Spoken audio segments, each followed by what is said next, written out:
5 years, you're saying? If she doesn't do the work, it won't matter. If what? If she doesn't do the work, it will never matter. What do you mean the work? What work? That she's going to have to do personal work within herself for anyone else that she comes into contact with. Because it's like, you imagine you meet your soulmate, right? Yeah. And then they're taken from you. Yeah. And that is one of the concepts that she's going to have to, that was one of the grieving processes. It's not like he died of natural causes or somebody took him from her. So she's going to have to, eventually, she may move on. She may never, who knows, innit? The thing is, I don't think she'll ever totally move on. Yeah. That's what I'm saying, it's peak. It's peak, but I don't think she's going to take that out on her next partner, like directly, maybe indirectly, maybe her... So it's going to be an adjustment. Her movements and the way she is, you're going to see that, you know what I mean? The death is so affecting her, but I don't think it's going to be, Nip wouldn't do that, or Nip didn't do this. Yeah, but I doubt it. I'm saying those things subconsciously could just come out. Like, I mean, in terms of like, you get with a new babes, right? Mm. And she's everything your girl never used to be. Yeah. You might not necessarily say it, but you're just thinking, That's what I'm saying. Like, she'll think it, right? But she ain't going to say it. She ain't going to project that on him intentionally. Now, if she hasn't dealt with it, if she hasn't grieved appropriately, and no one can determine how she should grieve or how she should get counsel or whatever she's going to need to do to get to a place where she can even consider allowing another guy to come into her realm. But if she don't deal with it, she's going to start moving mad accidentally and not even clock. They get into arguments, get into discussions, get into debates, and in theory, some things will be a comparison. You know, because a great man, your soulmate has been taken from you. You know, you're going to meet someone else. Everyone compares their previous to their new. I'm not saying it's going to happen, but I don't think she's going to deliberately project that on her new man. But you know, it's not deliberate. I don't think you're going to be like, nip. But I'm saying in terms of if subconsciously, and it might come out. And therefore, I'm saying any man who gets with her needs to appreciate what they're getting into. Yeah, any man who gets with her needs to understand. Obviously, everyone's going to know anyway. No, but some dons, like, man are insecure, you know, bro. So when they get with a girl, it's like, I don't know, like, no, I don't want to hear a man's name, but it's like they get with her and it's like, they just believe that, okay, that's what's happened and this is what it is now.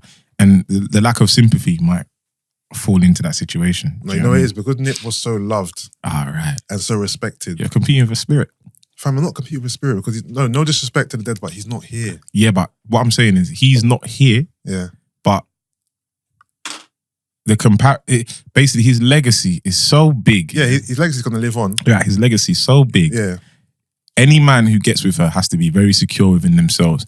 And I don't think they should even try and compete. You know what it is? Because she's forever now going to be associated with Nipsey. 100%. Like, she's completely 100%. And utterly associated with him. So any man who comes in knows what he's getting himself into. So I don't even think so. A certain man need to think about it. If you pursue Law in London, you know what's coming. You know what you're getting yourself into. So you're to blame if anything.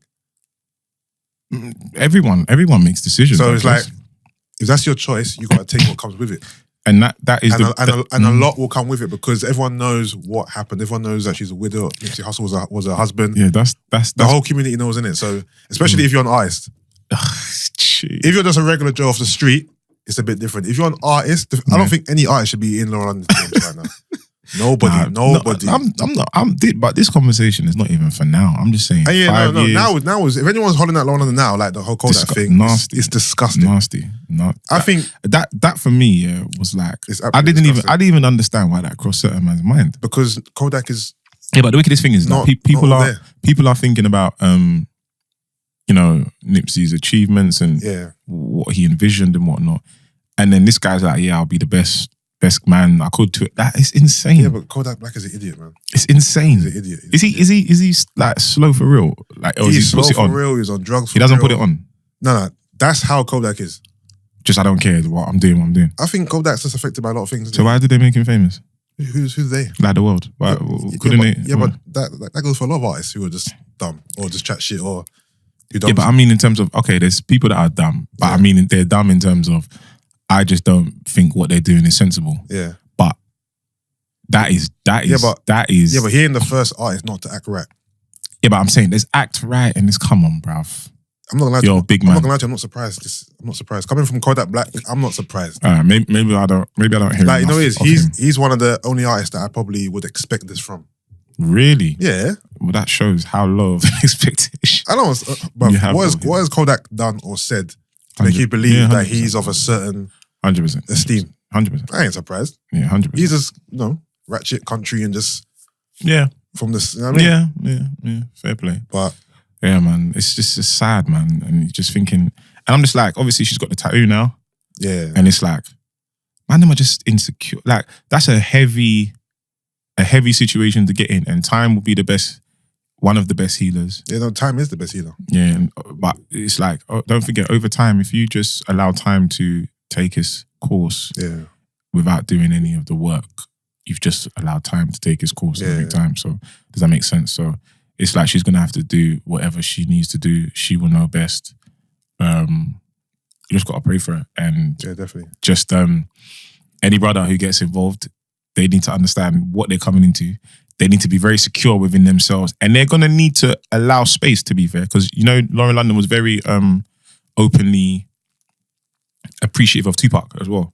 She used to put that all on her socials. Yeah. I remember one time in one of the group chats, one of the brothers like, bruv, if I'm Nipsey, I'd be like, bruv, this girl's got me competing with a dead brother that I can't, like, you know what I'm saying? Yeah.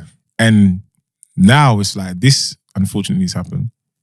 Someone else is going to be saying, obviously, she loved this man. Yeah. She was, you know what I'm saying? Yeah. So it's like, then again, that within itself just showed how secure and content Nipsey was. Because that's right. Love and admiration for what my man represented and what he done. I never know she was on pack like that. I don't know if she was on him or she felt him, but I didn't know she was. Yeah, every so often, like, she rides out, like, she'll post him on her Insta and say, you know what I mean? Like, that's that guy, innit? Like, in terms of his ability and what he done. Well, okay, that kind of explains why she's with Nip then, because I can see the similarity you know what I'm saying? Between Nipsey and Pac. People was arguing about that though. I had a long conversation. People was like, it's disrespectful to Pac to compare. Not really, because we can argue. Bro, I was arguing for 1 hour and there's 10 a minutes. lot of categories you can compare. Bro. Just people in here. In terms, okay, if you're gonna go down the activist route, bro, Nipsey has done more. Wait, stop! Don't do that. They're gonna argue. They're gonna come. Let them argue, bro. Chill, please. I don't need it, man. Let's have this conversation quickly. Go on. So, are we talking about in terms of being an activist? They said if you compare Nipsey, it's disrespectful to Pac because Pac's music was worldwide, and I said basically, just on music level, okay. But even on the music, obviously Pac is a way bigger. Yeah, but even musically, does Nip have to be the biggest artist for his message to be consistent and widespread? But obviously, the bigger artist you are, the wider spread your message is going to be in it. So Pac's message reached a wider audience because he was a bigger star. Nipsey's message didn't reach the masses. It only reached us. Now it is. But obviously, but why? So, because he passed away though. Yeah, and now he's passed away. His consistent message. Yeah. Like, listen, my mum said the marathon continues. I looked at her like, what you did? I said, what's going on here? And that's when I realized, there's like, I remember when Leah died, I think. Yeah. Like, there's things that happen, it's like, your parents who aren't really that in tune, they catch on and they're like, what's going on? Yeah. So when Nipsey passed, it was like, and my mum was like, yeah, this Nipsey guy. And I was just having a conversation about it with her and telling her, what he's into. So we started doing our own research. She's like, this marathon store. And I'm like, so I was like, it just let you know that his passing, and it's such a big deal that it started to transcend. Yeah. It is. Even though, like, obviously comparing deaths is something that we don't do. Yeah. But if you had this death is probably in the hip hop community the biggest in terms of impact since Big and Pac, no? Yeah, because it's a shock, number one. I think it's more because it's a shock and because of what he stood for and who he was. Yeah. Because if Nipsey was a gangbanger, he wasn't trying to do right and he passed away, it wouldn't be the same. But because of, how good he was. Something that really spoke to me. Like, everyone, no one has if I hear someone with a bad word, I'll be like, what are you talking about? Like, just the way the community is actually pushing out their love and outpour for him. It's like nobody has any bad words to say about this guy. Well, that's it's consistent to me, everywhere. That's real testament 100% of your life. 100%. That's what people say about you. One, when you're not around, and two, when you passed away. Because there's a few man them if they died today, boy. Boy. People like, You know what I'm trying to say? like, just think to yourself, like, if you passed away today, what would people say about you? Like, I'm saying, man. Like, to me, what's your legacy? Yep. What have you left behind? And what have you done while you were here? What impact have you had and left? Like, how have you changed or helped anyone? And I will say this, do not believe that you need to be the biggest artist, the richest, anything in order to make change. I feel like people, the argument I was having earlier, or the debate or whatnot, is I was saying Nipsey's message was consistent, and people believe you need to get to a certain place before you can start giving back or putting in work. You use the tools you have. Yeah. Nipsey weren't a worldwide, international distance, you understand? But he had what he had and he doubled up. Same thing Park said. I took the little bit they gave me. Yeah. I doubled up and I doubled up and I doubled up, and he was creating change. Yeah, so don't believe that you need to be distance for it to be anything. You know what I'm saying? You can do whatever you, with what you got, if you just have a vision and a plan and set your team up right. Don't know. No. It's mad, bro.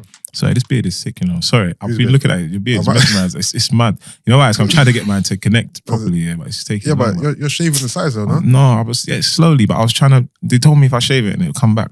You know what? And I'm slapping castor oil and all this things. I've never, since I grew up, I've never shaved it off. I've trimmed it to make it smaller, but I've never shaved it to the skin. So how big can it get? I don't think it's gonna get any bigger than this, to be fair. Nah, I don't think. I think this is my limit. You could have been a rapper, man.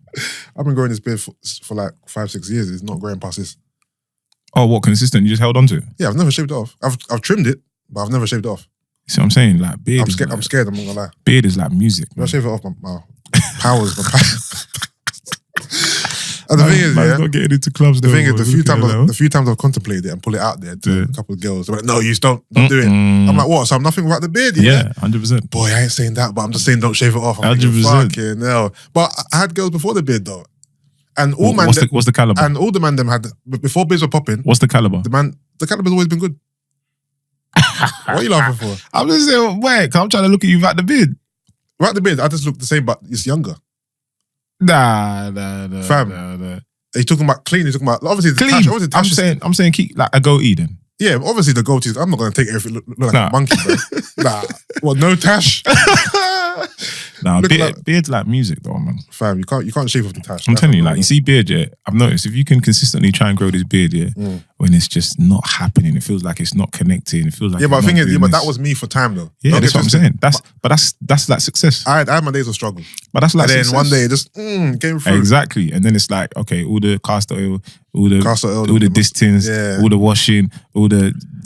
Eventually, you started seeing hairs come out of different place. Yeah. And then now you don't remember yourself about the beard. Yeah, to be fair, I was convinced I was never going to get a beard. Because my dad had a full beard his whole life. I'm thinking, right, why don't I get a beard? My boy told me, just rub some castor oil.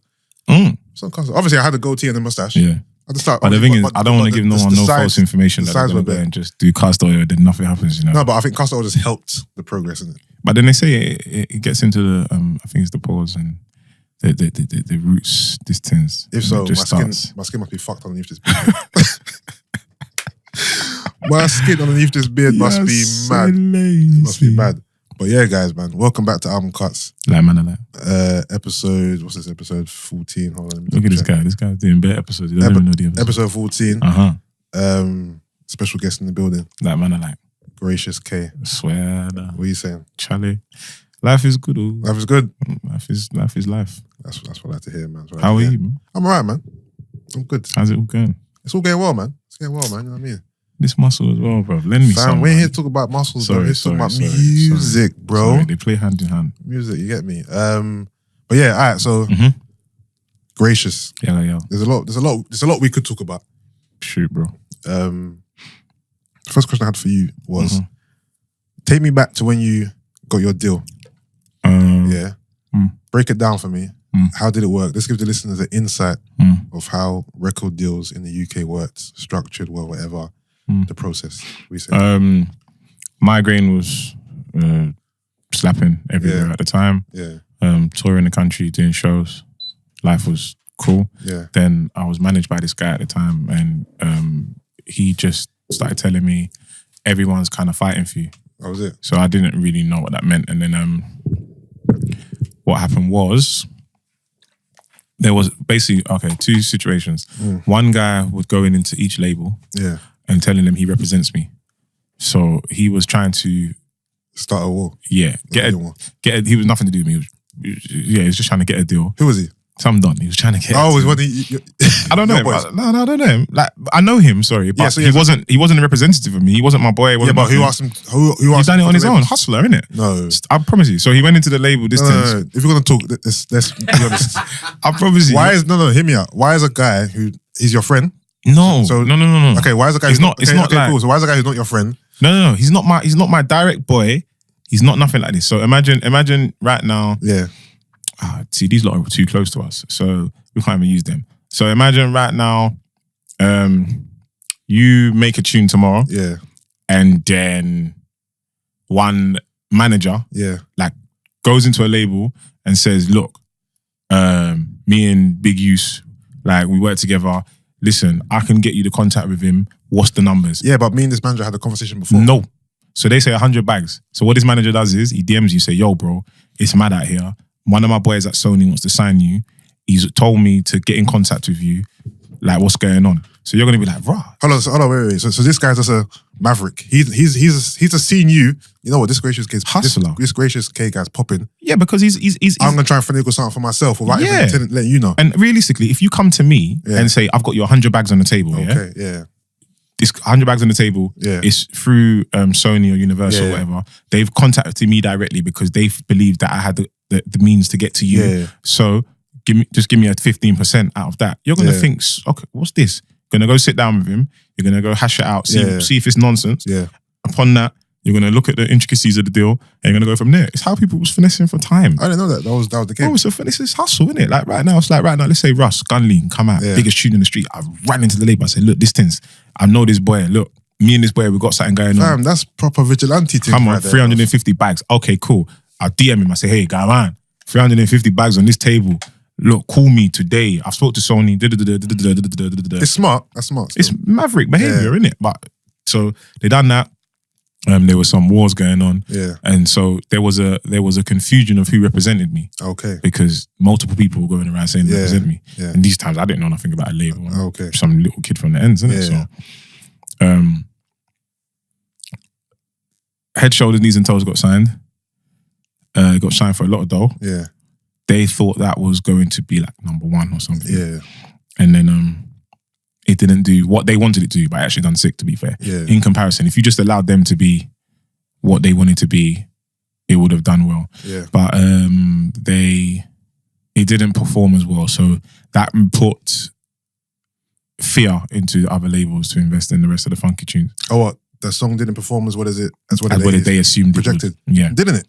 That's what I thought. From the outside looking in, it looked like it performed well. Yeah, but they expected a top 10, a #1. Where did it went 12, innit? It went 12. So they were just being anal, innit? Yeah. But those times it wasn't necessarily about, let's grow artists and progressions. Yeah. It was just a thing. So I think it was I think 12 is decent. But the thing is, the team behind it was actually sick. Yeah. Like, the team that actually done it, I think they was personally happy with it. Okay. But the powers above them and the powers that be, just numbers and statistics, innit? So what was it? Was it a single deal with an option for an album or what? Them? No. Or me? The deal that they gave you. Okay, the deal they gave me, Ministry of Sound came in and they said, "We want this single, we'll even give you another single." Yeah. So I'm thinking, all right, this is the distance. Yeah. So being young, the manager I had at the time, he was like, "Nah, man, Sony are offering like the whole artist thing, and I see like the fabulous, the jigger and all that." So I'm thinking, it's odd. So these times I'm getting picked up in the Merc and that, the Merc truck. Yeah. So I'm thinking, flipping, no, this team is the distance, you know what I'm saying? Yeah. So it's got to a stage where went in there, sat down with Sony, had the conversation, and they said basically we want to offer a free single deal with the option of an album. Okay, 3 singles. So I'm thinking, rap, boom. Yeah. Like, and they were saying, we're gonna make it a poster boy. We don't like basically they wanted to make me, Sony's, RCA's, whatever, black token. Yeah, I get you. Token rapper. Yeah. So I said, all right, cool. In terms of the deal, the guy who was dealing with it, not the A&R, the actual manager, he was just basically explaining everything to me, and I was just like, cool. Yeah. Just whatever.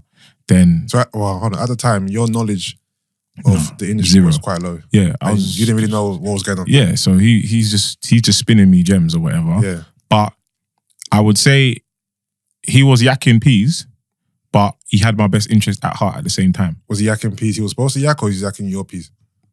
He was just yakking peas that I was unaware of. So let's say it's my peas, but I'm unaware of that.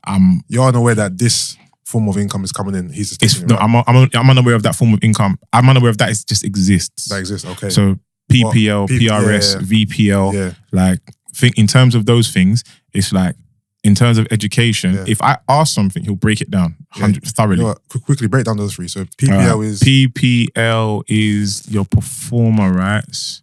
That is like similar to PRS. So that's like they'll collect on your worldwide music rights. So when you get played on radio, films and whatever, they will go and get that, if I'm correct. PRS is what you get played for radio, films, TV syncs and stuff like that. VPL is what you get paid for video. So when things like MTV Bass are playing your song, they will pay you per time it gets played on the video. So these are all other streams that you can earn money from. And you're like 18, 19. You don't know, so you're thinking all these letters. Bring the deal. You understand? Bring the deal. Where's the money? All right. Bring the deal. Bring the publishing money. Bring all of these things. So sign the deal. Deal was all right. Weren't too bad. Yeah. What was your first big purchase? Or first purchase? I think I bought some Gucci craps or something. Okay. I just went straight on the mad thing, got the money straight on the mad thing. Got the money. I went straight to like lack of education, lack of knowledge, lack of understanding, like about property and land and all these things. Okay. And like just a lack of due care. Yeah. In understanding that money can run out. So if you were to go back in time to when you first got signed, what would you do differently in terms of the money? I'll buy a property, man. Buy property? Yeah, like that would be the first. I wouldn't have to struggle to go and get one. I'll go and, with the money coming in fast, I'll try and look into property and some form of investment and man, like things like that. Yeah. Like, or building a studio as well. Okay. Like just certain things that would try and make me money in the long term. So not to get too intrusive into the money of the deal, but would you say you kind of spunked that money away?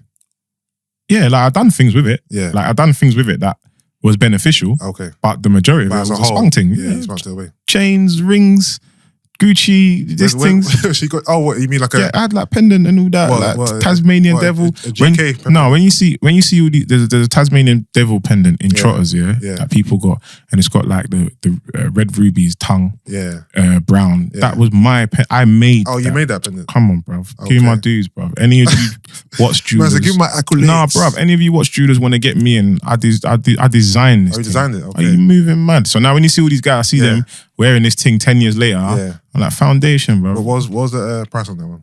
I think it was, I can't even say. My mum watched this, I had to dumb it down. You had to, basically, of course. I was making things like dumber, innit? Yeah, of course. You can't tell your parents the real. Yeah, because it was moving. But it was a couple bags. So it was just a couple bags. I was living good. Money was coming in. Yeah. But then there was just lack of education in terms of paying for things. Yeah. Like when you're a young artist, you think everything's getting paid for. Yeah. But it is getting paid for. It's just you're paying for it. So hold on. All right, so this is rewind quickly. Yeah. So the deal you took, was it the free single deal with an option for album? Yep. With Sony RCA. All right, so you got that deal now. The money they gave you up front, that was your advance, right? Yep. But you thought that was just your money to spend. You didn't realize that was your budget for your singles. Yep. All right, cool. So the first single. Well, to be fair, they gave me an advance and they still added an additional budget. Okay. For the single. So video, press. Yeah. But then they added unnecessary. Yeah. All right. So talk me through the process of when you learned that money wasn't for you and that was actually your marketing budget. So what happened? You're like, oh shit, I fucked when I didn't recoup. Okay. So when you get your figures back and it tells you, how much you have to recoup. Yeah. And you're thinking, why am I in the deficit, bro? What's going on here, bro? I have to take these back to Gucci. Listen, bro, but the thing is, I remember one time I took one of them off and looked at the sole, I was thinking, I was like, nah, this is a bit mad, They weren't as fresh as I needed them to be to take them back. No, so that's when I first got a wake-up call. And the second time I realised that I'm spending my own money. Yeah. We used to have this driver. Yeah. it was lit. We used to go everywhere. Tour manager, basically. Okay, yeah. So he's picking up girls, distance, going to hotels. He's staying with us, in the Merc, whatever, SL 500 or 550 or whatever. Yeah. So man's rolling big from early, innit? Yeah, I see. And then I remember that month we made, I think in 2 weeks we made like 30 grand or. Yeah. And then, no, we made 21 grand in a couple of weeks or something. Yeah. And then I remember I see some minus 11,000. So I said, yo, D, what's this distance? And he's like, oh, that's the driver cost. I said, what? I said, so you thought I was free, huh? I said, what? I said, hold on. Well, drivers ain't free, fam. I said, hold on. So you're telling me I've made 21 bags and 11 of it. It's gone to this fuck. But I was like, so it was my fault. I didn't inquire. I just assumed it was free. I should have asked, am I paying for this? And then realistically, I would have got told, nah. Then I would have just walked to every show. Yeah. You know what I find? Because you hear these stories a lot, about artists who didn't know what their deal was, didn't understand the industry, didn't understand the business behind it. And it's like, it's a recurring story that never seems to end. No matter what year it is. It's, even I saw Big 2019, Blueface has been interviewed, I think, on Breakfast Club. And he's acting like he doesn't even know what record label he signed to. He ain't got a clue. You ain't got a scoop. Like, he don't know. Because he's getting money, innit? But I'm thinking, haven't you learned from previous artist experiences of getting swindled or getting bumped or not knowing their contract? It's like, do your research and get a good lawyer, get a good team, read everything and know the industry before you get into it. It's if you want to learn, man. At the end of the day, some people are visionaries, some people don't care that much. At the end of the day, it's like,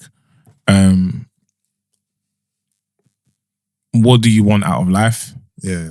How thorough do you want to be in what you are trying to study? Yeah. And then that will determine where you go. I guess so. I just find it weird that... And we're old heads as well. Like, when you pre it, when I was 16, getting spoken to by the elders saying, Lance, this is what's going to be. I was like, I got bare time to hit 30. Yeah. Then you hit 30 and you're telling someone 16, it's just a reoccurring factor. Yeah, that is. So it's like the lack of education isn't because we're not being passed the knowledge, it's because some of us don't want to receive it. Yeah. So at the end of the day, I'm not plugged in. If there's still things I'm learning every day. I'm 16 years old. Someone's telling me I'm going to give you £100,000, Yeah. I don't know that £100,000 could really be £500,000. Yeah. I'm just like, 100 bags and free Nike in the distance. Come on, bro. I'm sponsored. What? You're moving. Yeah, no, man. I hear you. Especially it depends on where you're coming from and what you need at that given time. 100%. Like, if you need money now, you're like, cool. Take that. Look, Keith says it, desperation will make some people do a madness, bro. There's some people right now who are on a building site and they're like, this is garbage. Yeah. And then you offer me 50 bags. What? EP deal. Yeah. But really, that 50 bags, if you just wait, could be 150 bags. I don't care, bro. Yeah. I think it's about knowing your worth and knowing what your worth could be in a couple years' time, whatever time, innit? That's why you got to give like props to people like JME. They just rolled it out. JME stayed independent his whole career. But it's hard work, bro. Being skint is not good, you know. You know what? You might know this. You know he's got this new album, Grime MC, but he's doing a tour. I think it's a visual album, no? Yeah, it's like a movie tours in cinemas. So he'll invite people. I think it's Every Man Cinemas. But what is it? Is it an album? I believe it's an album, but I believe he will do he'll perform it through film. I believe. So has he made like a short film, or has he made like music videos and showing the music videos? I'm not too sure. I'm confused to what it is. I'm not too sure the intricacies, but I think they're just showcases to present the album. So I think it'll be music, form? Visually or just audio? I think there'll be a film that he's made, like a short film. He made a short film, and I think he'll perform like a Oliver Twist, innit? Like a play thing? Yeah. Nah, it's not a play. No, but he comes out in the beginning and does all this distance. Oh, have you been? No, but I see pictures where he's doing like pantomime, like his hands swirling in like pantomime and that. Oh, I thought he filmed like a short film and he's a show. I potentially thought that, but then I haven't seen it. It's in the cinema. It's not at a theatre. Then it possibly is that, but maybe he just comes out at that time to present it, and then get people in the distance and then go. Maybe do a Q&A after. Yeah. Okay. All right. Cool. So let's go back a bit. All right. So Migraine Skank comes out, goes number 12. No, Migraine Skank went top 40, top 50. Top 40, 50. It was Head, Shoulder, Knees and Toes that went number 12. That had the impact on what the rest of the song. Wait. Head, Shoulders, Knees and Toes got signed. They thought that was going to go top 5. Oh, you had 2? No, Migraine Skank's not. Head, Shoulders, Knees and Toes is their tune. KIG, yeah? So Head, Shoulders, Knees and Toes came out. I thought you were talking about, that was yours. I'm saying Head, Shoulders, Knees and Toes came out. Yeah. That was meant to go top 5, number 1. It didn't. People believe that had an impact on my deal, which in theory, I don't actually think it did. I think man just general did this thing to try and make me feel like, let's take this money or let's go with this people because this is what happened. Yeah.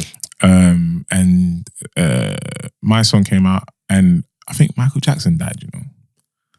I think it was around that time, you know. What year did MJ die? Was it 2008 or something? No. 2009, I think. 2009. So basically, my song came out. It was meant to go in the summer. Yeah. MJ passed, unfortunately. And then what happened was they stopped all no songs was coming out. They had to do double release album. Everyone got pushed back. Everyone had to chill out. And then my song ended up coming out in October. Okay. I missed the summer and all of that. Because your song was out for a long time. Before so I'm actually begging got signed. Them. I'm like, please, if you're going to sign this thing, let it be rapid. Let's just go. I'll be honest, from the outside looking in, to me, the video and everything, it came too late. 100, I could tell you that. I was in it. No, obviously you know, but I'm saying from... it was done. A fan perspective. It was done. Obviously, that video came out, but this song, we've been banging this song. Yeah, it was done. All year long already. Done. I remember one manager phoned me, like he was trying to manage me, and he was saying, part of the song, like, let's just build something else from that. So you've made that song, let's create like a career. Yeah.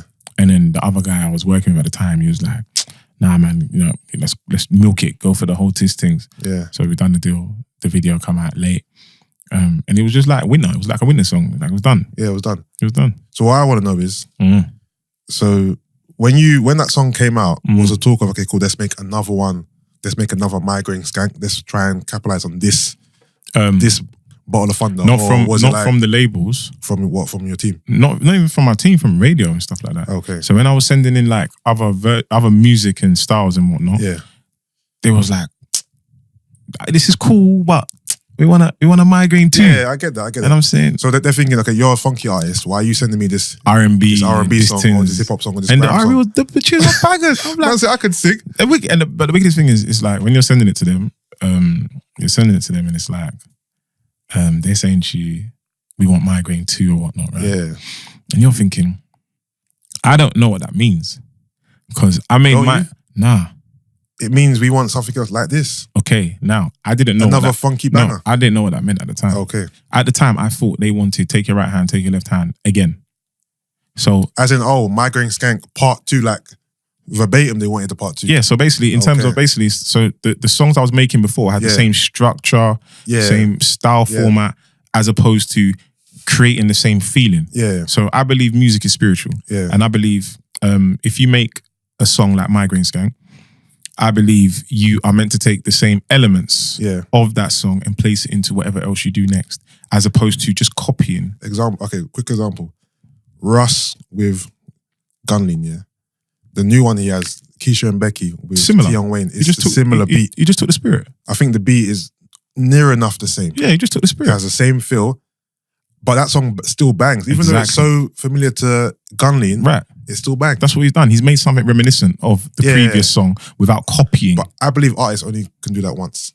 He can't now have a third song. That's what it's all you're meant to do. That's it. You're meant to basically. It's like, so you have Gunlin, you have Keisha, Becky, and then you have a next banger completely. The next not completely different. It has to be. The next one has to be different in terms of sounding. It's like, yes, okay, because it's like Tinie had Pass Out, Frisky, then Written in the Stars. Yeah. So those are your evolutions. So you have the two songs, and the two songs cement you. Then the third one you go off. Because the two songs cement you, and people they're now familiar with a sound that you're creating. Yeah. Once they're familiar with this sound, the next song is where they were like, okay, well, let's see this tense. So let's see. You know this now, but did you know this back then? Hell no. Okay, cool. Because you could have came out with another funky bang, which was Migraine 2. Which was Migraine 2. Yeah. Oh, well, did you record it? No. I'm saying that would have been Migraine 2. Yeah. And then after that, I could have done something else in the same lane of sound. Yeah. But the style would have been different. You know what I'm saying? So that's obviously where we're at now.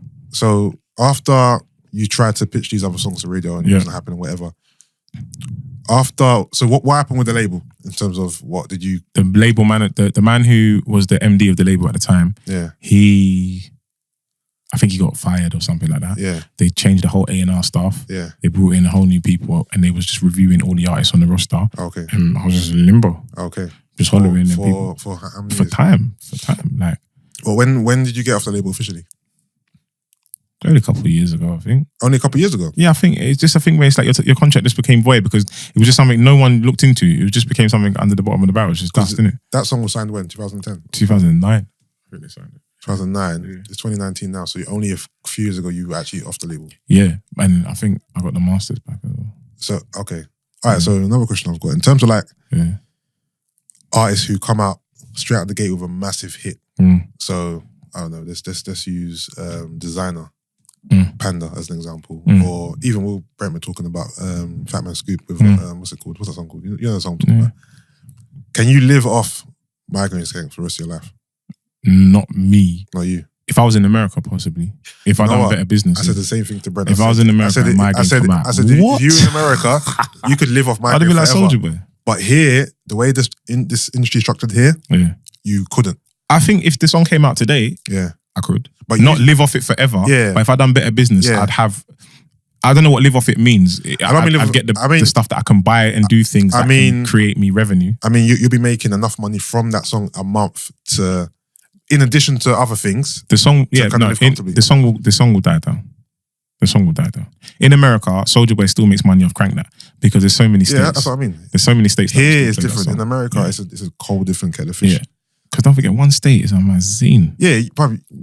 Years ago, I learned that you can go, because there's a lot of artists who were like, oh yeah, I've gone platinum, but to me, they're not that big. But they've only gone platinum in their bits, in their state. Bro, imagine that. Like, if you take Cash Money, for example, even Master P, No Limit, that they were going platinum in New Orleans or just in the South. You know what I'm trying to say?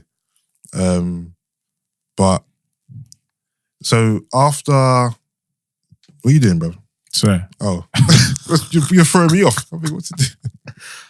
Are you telling? All right, so after, I don't want to say you got dropped, but you the separation with you and the label. Yeah.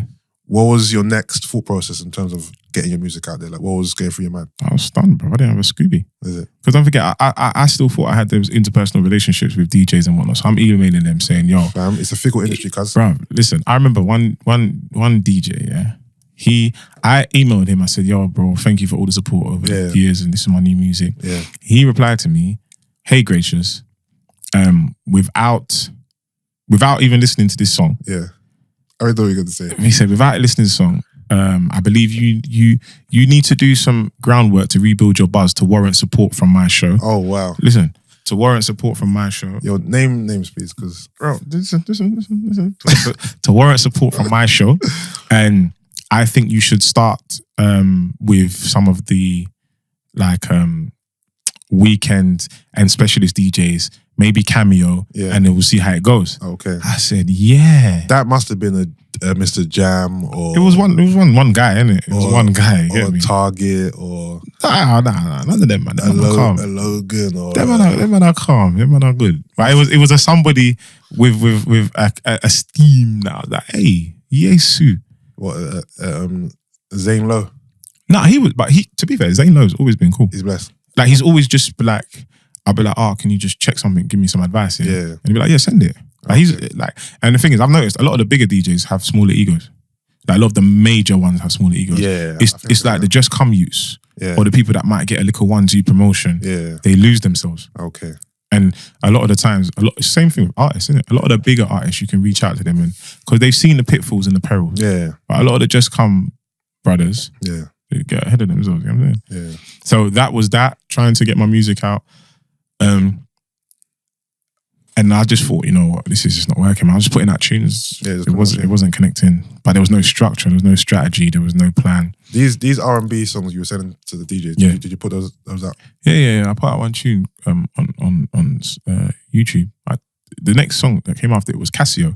Hey, bro, it was banging. It was a banger, bro. Me and Da Vinci. Tune was a slapper, bro. Let me find it. Bro, baby, could you be somebody else? I think I remember that. I can see you by through the hard time. Bro, tune was a banger. Man was flowing like, what? Some sexual chocolate distance. Oh, what? You're lost. The thing is, because you do have a bit of a ladies' man persona. So sometimes, yeah. I wouldn't be surprised. Sometimes. But then it was just all premature, innit? It was all too early. This is a Mr. Jam exclusive world premiere. Somebody could set the Casio This is a Mr. Jam exclusive world premiere. Fam, this sounds like Soulja Boy Kiss Me From I was ready, bro. I was like Soulja Boy. I just done it too early. Somebody else could set my casino. I was whacked as well. Man doing the one single point. Nah, I'm gonna lose it. The one that I can set my heart by.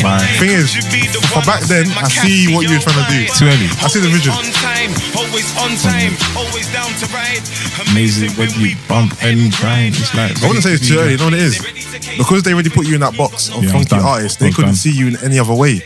So imagine, like, I don't know. Hey, ladies, go and check this things, man. Casio. Go listen to this one, Casio. Imagine Funky D tried to release Yes, a ladies tune after, are you gonna bang? They'll be like, big man, this is not what we want from you. 100%. So it's like, once they put you in that box, it's half of them to see you as 100%. 100%. You know what I mean? 100%. And that's why, let's say, fast forward to today, if I put out something, people are like, this is what I wanted from you. Yeah, your recent tunes. It's like, okay, this is what I wanted. Flex, Kazoo. It's like, this is what I wanted. That's more of what people expect from you. Yeah, so it may not be what you want to put out, but it's what the people are going to accept because of Migraine Skank. Okay, now Flex has been the highest performing song I've put out. Yeah, out of everything. Even Migraine Skank. It's like, obviously Migraine Skank is legendary. Yeah. But I mean, in terms of independently, just me doing my thing, it's been the highest performing record. Yeah. And that for me is Migraine 2. It's the evolution of what would have come eventually after that sound. Yeah. So that was me understanding finally what they meant by something reminiscent of what you've put out, and it feels old school, but it's a new school output. Is that why you always mention Migraine? Like, well, initially, when I was putting it out, I was thinking, shit, they're gonna forget me, so I didn't want to let this thing go. Yeah. Then I thought, all right, cool, I need to let this thing go because it's moving mad. So I stopped completely. Yeah. But then with Flex, I was like, cool, I'm gonna say it for the old school lot who understand it, who in trying to introduce myself to a new market of new people who don't necessarily be able to put the face to the song, because Migraine was bigger than me. Yeah. Probably still is at times. Yeah. Migraine was bigger than me, but now as I go around, they'll be like, oh, gracious. You know what? That's a good point, actually. With some people, especially when they hit the first hit so big, the hit is bigger than them. Yeah. So that's why, that what helped was trying to do the personality thing. Yeah. Building a little presence online. Like even NS, is it NSG? Yeah. I don't know who they are. Not in a bad way. I know. I just don't know who they are. I know the song. But that song's big. Obviously, I know Tion Wayne's on it. Yeah. I know Tion Wayne, but I don't know them. They can walk past me in the street and I wouldn't know. So as individuals, they haven't cemented themselves. And the song is bigger than them. Yeah. And a lot of the people who have that hit, like Migraine was bigger than me. So. But I don't think Migraine was that bigger than you, to be fair. Yeah, but people didn't know. To me, don't forget, we was popping in the uni scene. So in uni, people know who I was when I was walking past. But people couldn't say, that's Gracious K, that guy. But now when they see me, they'll be like, yo, Grace. But it's based on, I've created a personality for myself. So going on these podcasts, these discussions, the other podcasts. And obviously, can we mention the man then? Yeah, of course. No, I'm saying, I don't want disclaimer. Free shots and whatnot. Well, those are my boys. I'm just saying. I don't know if we do get the X. Free shots of tequila. There you go. Man, them. We're done with the free shots, man. Them and like late after 7. Yeah, it's like what? Meet me after 7. Big man, don't just sorry on my pod, bro. Meet us after 7. Come on. Meet us after 7. When I'm on there with you, like you and Gina, like these things have allowed me to have like a new lease of life and so people are like, oh, Gracious got a little vibe, a little personality. I think these platforms weren't around back then. Yeah, so really just chatting shit on Rewind magazine, you know what I'm saying? Or just on Twitter tweeting. Yeah, just chatting shit. Like, and 2009 was a war zone, so everyone was trying to say whatever they were saying, and now everyone's regretting. 2009 and 10 on Twitter was a war zone. That's when I was active on Twitter, and I actually used to tweet like what I'm doing, my thoughts and shit. But now I just retweet and shit. But nah, Twitter back then was mad, especially in the industry. 100%. Indirects. 100%. Indirects were flying. Because nobody was on beating each other up, and nobody was on having that. I don't think they're on that now. Well, to be fair, people are more outspoken. I don't know if people really want to jeopardize their careers and do what they're doing. But I think people are outspoken. Some people are out here doing the magazine still. People don't let it go. Pulling it all on the line. I'm thinking, wow, big man, you are at the top of your career. You're pulling it all on the line. Are you telling me the truth? It's mad. Even like, we were talking today about Lowski. Yeah, it's tight. Well, he's in prison. Apparently so, it's tight. Because it makes sense. Because people were saying on Twitter that they said London sacrificed Lowski for J Huss. And I didn't understand why they said that. Childish, but now I get it because J Huss came out, Lowski winning. And he's... So, all right. With that, I was having a conversation today. Yeah. Do you believe artists have a responsibility to be role models? No. I personally said the same thing, but I don't know why you I don't believe they do because I don't think being a role model is one of the job descriptions of an artist. I think if you come in this game to make music and to express yourself through music, then that's what you want to do. Especially, and obviously it depends on your content. Yeah. So if you're someone who's rapping about what you've done in the streets, if your music's on crud, then where is the role model in that? So they basically said, if you should want to be better and do better. You've been given an opportunity to get out of the ends and do something with yourself. And through that, it's like you shouldn't just want to live the same, just famous now. They're saying you should want to move a bit differently because you have been given opportunity and you've been blessed with a talent that you can speak to people. Yeah. So people look up to you. In the idol world, okay, cool. In the idol world, anyone who has a platform, man, who has multiple eyes on them, because now you have people watching you, you should set a good example. I understand. Yeah. But if that's not who you are, and you just, because look, people are just people, innit? Like, just because I'm an artist doesn't mean that I ain't got trials and tribulations, I ain't got issues, I ain't got problems, 100%. I ain't got beef. 100%. And I don't want to be that. I don't want to be, yes, I don't put no pressure on anyone to be a role model at all. I think be who you want to be. If you're an artist who is conscious or preaches for the better good, then you've put yourself in that lane to be a role model. So now, so now when you fuck up, it's like, whoa, but you were meant to be better than everyone else. Is that our perception of people? I think because have people put themselves out as, like I'm saying in terms of like... Take, I don't know, who's well, UK is hard to really pick someone. Perfect example. So Akala is a perfect example of someone So if we catch Akala beating in a cubicle, are people going to be vexed? Of course. Because... what? Rose petals? Our expectation of Akala, what? Is someone who is of a higher esteem than most. So if you're preaching blackness, you're the spokesperson for the black community. He wants to catch a beat. And you can catch a beat in your bedroom, bro. You can catch a beat on a... in a cubicle, because Akala, you got to do better. Cause you got so. Am I lying though? Wait, Brent, am I lying? Brent, hold on. Huh? He doesn't have sex. No, if you're Akala, you can't be caught beating in a cubicle, guys, because that's not what you need to be doing, big man. But he's Tusky, isn't it? Yeah. So in your house. Now, who created that perception? Him or us? Both. Why? Because he never said he doesn't have sex.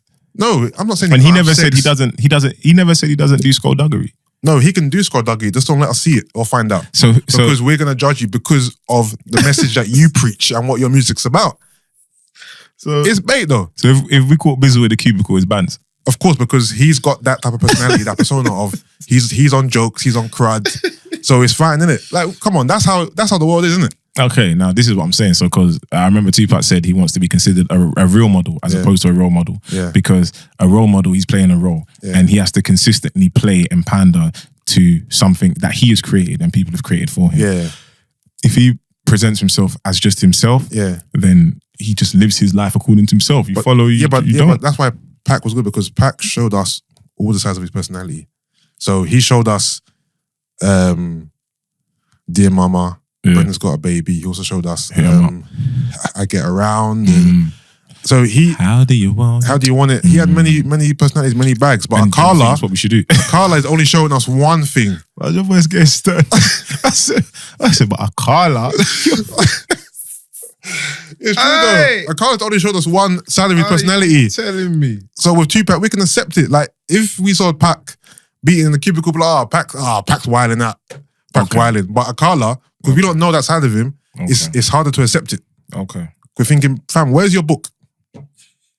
Am I lying? Bro, stop texting, bro, because you're throwing me off. Fam, this guy's doing links on the pod. All right, why are you texting? Let me get some water. All right, cool. Go on. Okay. What, both of them? No, you can either turn it on airplane. The wireless on, so you can still access the internet, but the data is what's messing up the device. I'll give you one. But if I put one on the airplane, the Bluetooth comes off. By the way, it's back on now. Nah, Akala can't be catching beats. Really? Matt's Barbecue or one of them things there. I got to post one distance. Thank you very much. Oh, what paid post? Yeah. That Lance, you gotta post it at 7 o'clock because you're not getting your money. You ain't gonna get the back end. I'm doing it right now. The one distance, and I'm good again. All right. But yeah, Lowski needs to fix up, bro, because you know what I find funny? I find it funny when artists who were in the streets get a deal, get themselves out the streets, and then still carry on the same fucking they did before. But are they out the streets? They're not out the streets, true, but they should be trying to get themselves out the streets. Should they? Yeah, they should, because now they're going to jeopardize the success that they are having by staying in the streets. Wasn't Nipsey's whole ethos about staying in the building in the streets? Yeah, but Nipsey was in the streets doing good. So why are they doing bad? Why are they doing bad? Are they doing bad? Well, I don't know verbatim, but didn't Lowski get caught with a knife? I don't know. I don't know. I don't know the ins and outs. Yeah, I don't know why I'm saying in terms of... Not just Lowski, but in general.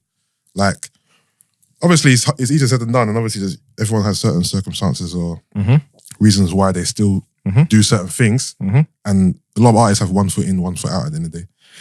But I just find I think once you get that success, just run away. Like, don't turn back. But then when you run away, aren't you turning your back on your community? No, I don't mean run away like that. I just mean stay out of the streets on that level. So stay away from the fuckery. But haven't you alienated yourself from your hood?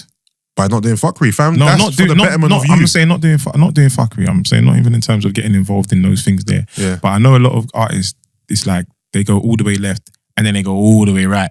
It's like you got certain men who reach crazy heights, and then they feel some type of way. Then all of a sudden they're shot in just to get the feel or the vibe back. That's mad though.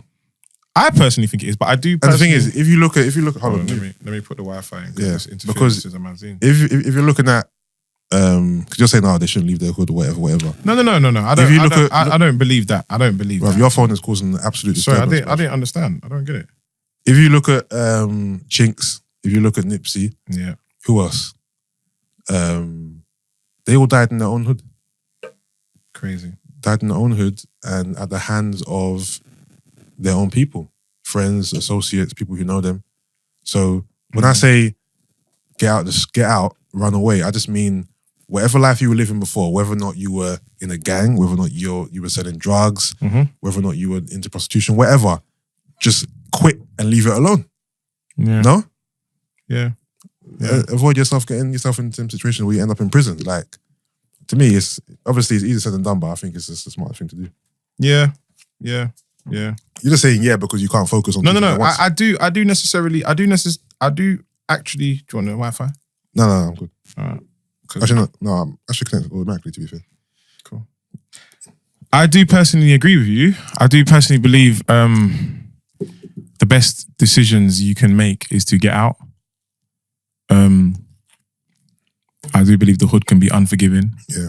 And I do believe, bullets have no names. Of course. But I just think I see a lot of artists, they just feel like, I've made something now. I've left the ends. And man are like, rich boy now. And then they feel some type of way. Yeah, it's jealousy. And they don't know what to do with that. It's jealousy, it's envy. So because I know a lot of them things get to, at the end of the day, people are still men. I don't really know what it's like for women who make it. Yeah. I don't really know what they go through and their upbringing, but I know a lot of the young boys, it's like, when men are saying, you don't read the ends, no, you're not on the block, no, I don't see you, no. Can't see you no more, cuz. Man expect you to be like buying like drawers for the ends, my life has changed, big man. Yeah. I've elevated past the criminal activity I was doing before. Cool, but and now I'm roll with man, innit? I'd get myself into trouble. No, how about you come and work? You come and roll with me. I'll take you into my new world. Yeah. I like. Yeah. It's like Meek. Meek has brought all the man them along. The man them do have little roles, managers, tour managers. But ain't Meek still on merch on manager? The strip? Yeah, on the dirt bikes having fun. He's not he's not on the strip doing fuckery. Yeah, 100%. What I mean. I don't believe you should do anything. You can go back to your hood. You can stay in your community. You can hang out with your friends in your old area. But I mean, don't do the activity you're doing before. That's what I'm saying. So now let me ask you this question. Yeah. You're a rapper from an area poverty stricken or just estate living, yeah? Yeah. You make something happen today. Yeah. And do you leave the ends? Yeah. And just crack on, you do you? Yeah. Or do you invest in the bits? I can do both. Okay, because people felt like, I remember watching this thing from Noriega and he says, keeping it real might be wrong. Like, just get your money, you've made something of yourself, go as far, far away from the hood because the hood ain't but forgiving. I'm not going by myself, I'm taking my family with me. Yeah, I mean, your family, that's fine, but I'm saying in terms of the investment in your peoples, do you feel like you have an obligation to your people, your community? What does that mean? Does that mean give people money? Does that mean build something in your community, give jobs, like give people opportunity? Yeah, of course, I'll do that. Like, do you believe that you have an obligation as an artist or somebody who's come from that area to reinvest back in? I don't believe it's an obligation. Okay. I don't think it's compulsory, but I think it is something stand-up that you should do. Okay. You know what I'm trying to say? So if I got on, if I was in the hood, one, I'm moving my family out the hood. Yep. Two, I'm giving all my close boys jobs. Yep. And I'm going to bring them into my world. So now I'm with you. we ain't going to go and hang around on the ends no more. We're going to be in a different environment, do different things and elevate. I'm with you. And if I can put money into my area, like, you know, building something or fixing things or creating jobs in the community like Nipsey did when he opened up stores in his area, then I'm all for that. But I'm not going to be in my area just doing whatever. So one hater can come around and blow my brains out. Yeah. It's not happening. Yeah. Okay. You know I'm with you. It's not happening at all. It was just an interesting concept because somebody was saying you have an obligation to your community and to...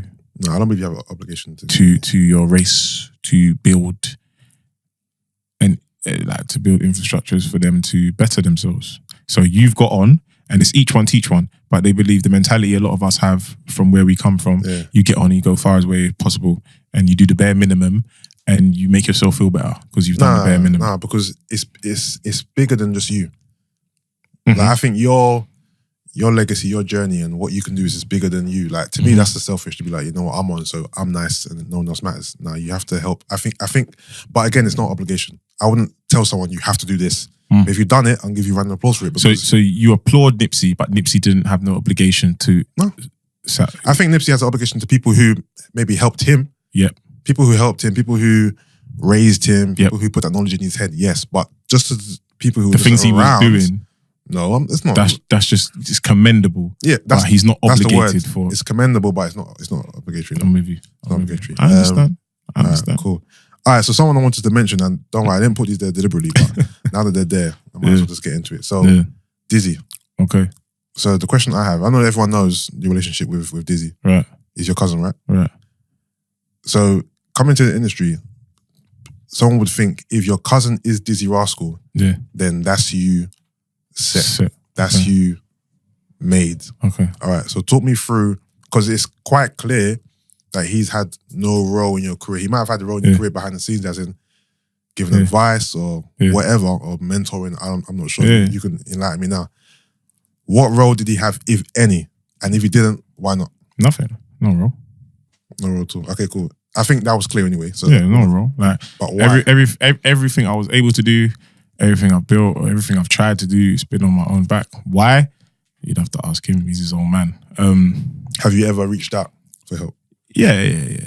Like, it's just, I remember one time, like, he asked me and he was like, this music thing, like, what you saying? Like, what do you want to do? Yeah. And I was like, boy, like, I was on this, don't do it for me, like, teach me how to fish. You know what I'm saying? So if there's anyone you can put me in contact with, because I always believed in my ability. Yeah. I knew I could, like, make a catchy song. Yeah. Or I knew I could, like, have a good flow on something. Yeah. So I would just, like, give me the means to do so, and I will. Yeah. And he was like, yeah, cool. And then never. Okay. Not to my knowledge, unless he was doing them Batman ones where he's helping you, but you don't know it's him and you're getting thing. But on face value, I always believed I was just doing everything myself, making all my links myself. Yeah, no, it's clear because I used to work for his label, wasn't it? Okay. Back there, yeah, you didn't know new that. things. I started off on the street team. Okay. With Musical D. Sick, man. Like that. So yeah, me and Dan and a few others. Musical D, Smurf and that, Lawrence, Smurfy. Well, Smurf was the artist. Yeah. The funny thing is, when was it? In 2009, when Tongue in Cheek came out, and they went on the UK tour. I went on a few tour days, isn't it? You came to a few there, but you were with Smurfy and Daniel. I was around, but I was just do my thing, so we didn't get to connect them I times, innit? I hear you stuff. But I used to run his Twitter at a certain point. So I was tweeting for him in the DMs or whatever. And there's a couple messages from you. And I'm thinking, where's the response? So that's when I knew personally that there wasn't a relationship but the wickedest thing is, prior to the music thing, there was an intense relationship. Like growing up, like he didn't have like siblings like that. Okay. So me, I think Nana, we had another cousin from Hackney. We were like his brothers. So it was always a bit of a shock when it was like, right, like what's going on here? So what, he switched up kind of thing? But I don't know. Sometimes I think maybe I done you something that I didn't know about, I was unaware of, and you haven't had the conversation with me. But then it would be a thing where the consistency in that would be every so often you get the phone call, you do a Christmas, and then it's like you're pandering because it's number one, it's your big cousin, but it's like it's Dizzee Rascal at the same time. Then it got to a point where it was like, fuck this, bro. Man's a big man, bro. Like I'm a somebody within my own right. And the moment I started focusing on that, it would be, things would start happening for me. So it got to a point where the Twitter thing, I'd reach out and say, yo, post this for me, or yo, bro, like what's popping? Like let's connect, let's link up. As you would see, right? And it would be a thing where the responses wouldn't come. Life was lit, I'm guessing. The thing is, he wasn't even running social media anyway, so that's why it didn't come. But obviously, to me, it's like, if you're his cousin, should have his number. All these, like you should have his phone number. You should be able to call him. That's when I realized, okay, cool. Obviously, Dizzy's not. I think Dizzee has the perception that he doesn't care. That's just, but the thing is, which is partly true, but he does. You know what the nonsense is? I don't know how to explain this. Like, it's, maybe if it's like cartoons or All right, does anyone watch like Dragon Ball Z? Yeah. All right, Vegeta. Yeah. And Trunks. Yeah. Prime example. Yeah. Everyone wants their dad to be like Goku. This dad that cugs you and you train together. Yeah. But then you got Vegeta, this proud man who never says hello, never says I love you, but he has your best interest at heart, right? Yeah. So it used to piss me off that I'd go places. People like, you're Dizzy's cousin. I was with him the other day and he was showing me your music. I'm like, so fucking tell him to show me then. Yeah. Like, you know what I'm saying? Like, it's like you're secretly... So, yeah, he was secretly supporting you, but not supporting you in the public. That's nonsense. Which I didn't get. That's trash. But that's his own thing. He has his own trauma. He has his own way of thinking. So there had to be something, because he could have easily, not on a nepotism thing, but he easily could have signed you to the label, or you could have been associated with the label. Yeah. If you compare yourself to, let's say, compare yourself to Smurfy. Okay. To me, there's no, even though you're different artists, but you can easily take Smurfy out and put you there, and there wouldn't be much difference. Yeah. Does that make sense? Yeah. Because I believe both of you could have made that same type of music. Okay. Yeah. So it's like, so why not sign Gracious if you're going to sign Smurfy, if that makes sense? Yeah. Yeah. So I never really got it at the time, but obviously, I don't think anyone will. I don't think I will. Yeah. And it's just one of them things you make peace with. Yeah. Like, it's interesting because we've had these conversations off cam, like me and the man them. Yeah. And they have, some of them have their own reservations, have their own feelings and whatnot. Yeah. But I've always just been like, bro, I can't tell you what it is. But at the end of the day, I'm glad for it, because number one, I ain't come off of no one. Yeah. And number two, no one can't tell me nothing. Yeah. Like, and seeking someone's approval will be the downfall of you. You understand what I'm saying? So it's like, growing up, it's like, hold on, this paid process is so much. So what's your relationship like now? Just whatever. But okay, cool. So obviously you've got a personal relationship. Yep. And then obviously there's kind of music. Yeah. Did the lack of support with the music affect your actual normal relationship? No, because it was very like arm's length, innit? It's not it's not like I've got man's number that I just can call him and say, yo, what's the distance? You know what I'm saying? Okay. Like, you might get a one phone call and then you're having a half an hour convo, like a convo done out of obligation or whatnot, and then you crack on. You know what I'm saying? So it's not a thing where we had and the way Dizzee is anyway, you can't ask him for things. Like, I remember Tinchy done a interview and everyone was like, why ain't you done a tune with Dizzee? And he was trying to explain it and nobody understood it. But I was like, I get what he means. Like, you don't just be like, yo fam, come and do a tune. It's because of how big he was at the time. It's just like, he's weird. He asks you. You don't say to him, yo fam, come and do a tune, man. I think it's because of, one, he's put everyone at arm's length. It's only in recent years that he's kind of like been hanging around with other artists. For years, Dizzee was just isolated by himself. It was Dizzee. Obviously, he had Double and Footsie around him and Smurfy around him and a few others. I remember he was flirting a little bit with Screw Fizzer and Murky Ace and a few other artists. But as a majority, it's just been him by himself. It's only recently he's been hanging around with, say, Skepta, or Tinie, or whoever. But deep, for example, when was it? I think it was, you know, one of them BBC One Extra shows. I can't remember what year it was. I think it was probably around 2010. So he performed. Who else performed that day? I think Kano performed that day. Skepta performed that day, and we were all backstage in his changing room. And he was asking us, me and Daniel, who from the scene was out there. So I was saying, I said, who was there? I think Grimnal was there, Lethal, a few others. I think Little Nasty, whatever. He was asking us, what was their response to my music? Like, how did they react to me performing? I was like, they were vibing. They seemed to like it. Like, he was very interested in what his peers thought of him. But you would never know that from the outside looking. You think this doesn't care. He's to himself. He don't give a fuck. But he was proper like, tell me, like, what were they saying? Like, were they vibing? What were they feeling it? Like, he proper wanted to know if the man were feeling the thing. Like, everyone was vibing to it. And this was what Bonkers was out. So you was lot gassing or? No, I'll be honest. There was vibes into it? No vibes in. Okay, cool. I'm saying, was you doing that to appease him and to continue your role? No. Okay. No, I was asking this thing, because when you're in a position... I was being honest. Okay. The thing is, if you're thinking, remember what year it was? This is when Dizzee was at his height. So Bonkers, Holiday Dance With Me. Big tunes. He was the biggest artist in the UK. Of an independent... Are you mocking it? Are you being serious? The thing is... Holiday is a banger. Probably my favourite tune. Don't get twisted, bro. When it breaks into the four back... If I go to IB for any type of European holiday right now, I want to hear Holiday, bro. Where? Get a pina colada. Bro, really shirt open. It's a banger. I thought to play it now, bro. But he seemed to care about what everyone thought of him. He listen, Dizzee is an introvert. Dizzee is very complex. Dizzee is just somebody who gets dizzy. And I am very much my own man. Somebody who has spent time chasing people's approval and who has now created something for myself. And it's like, I stand by myself, you know what I'm saying? So like, obviously I'm the type of guy, I wouldn't say catch me while I care, but I invest in people and I love hard. When I don't feel it's reciprocated, I just carry on and crack on and do what I'm doing.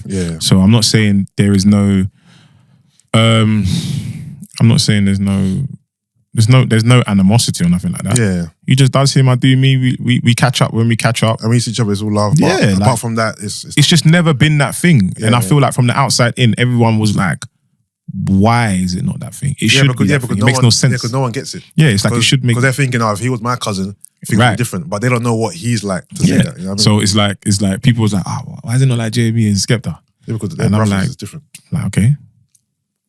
That's their minute. There's a big difference between brothers and cousins. Because cousins can be anything. But brothers are always going to be, most time, like that. You know what I mean? So Jamie and Skepta is a bad comparison. Yeah, they was trying to write it. It was like, just because you're family and you have a close relationship, he should just boss you. And I'm like, it doesn't need to be. He doesn't need to. I think, one, he has to like your music. Yeah. Two, he has to believe in you as an artist. Yeah. So I don't think it's a case of, I'm going to boss you because you're my cousin. He has to co-sign something that he believes in. And it could have been a mixture of God knows what. At the time, when Funky was big, he could have definitely grabbed you and put you on and rode, even to benefit him. Because Funky House was the number one genre at that time. Biggest thing since last bit. It was big. Obviously, you had yourself, you had Funky D, you had what's that? Kyla, do you mind? Kyla was don't make it funky for me. Who's the Egypt. African, what's the guy's name? Tribal Mags. Tribal Mags, sorry. Tribal Mags. And you had Deneo doing his... Deneo, Slapping. I had this argument with someone before. That Party Hard album, to me, that's a classic album. And that's this might sound... He don't get enough credit. I think that's a genre-defining album. Because if you think of the funky era, at its peak, that album for me sums it all up. Fam, African Warrior, Devil in a Blue Dress. That's all on the album, you know? like if you had like, let me break it down quickly. Yeah? If you had to pick 10 albums, which summed up what UK urban scene was from inception to now, to me that's a staple album that has to be in that top 10 because that album sums up that funky era to me. And I can't think of anyone who has a body of work like that. If you can tell me anyone else, I've never had it put to me like that. It's an interesting concept because I don't believe Daniel gets enough credit. He doesn't. I don't believe he gets the credit he deserves. So for you to say that, it's just interesting and it's thought provoking. You know, we might have to. I might have to hold on. Hey, I'm moving. Just to prove my point. Moving, man. Just to prove my point, yeah. Let me bring the album up and just play Danae. Fuck it, it's Danae.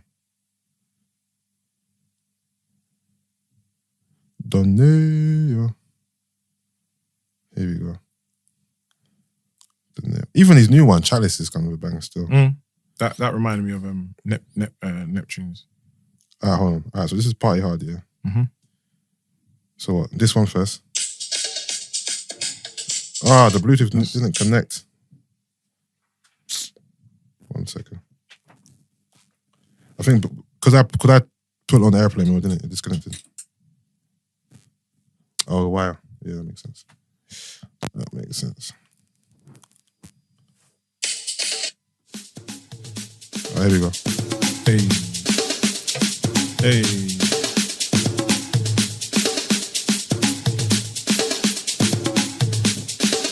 This is independent, isn't it? Yeah, I don't think it's going to be ripped off YouTube.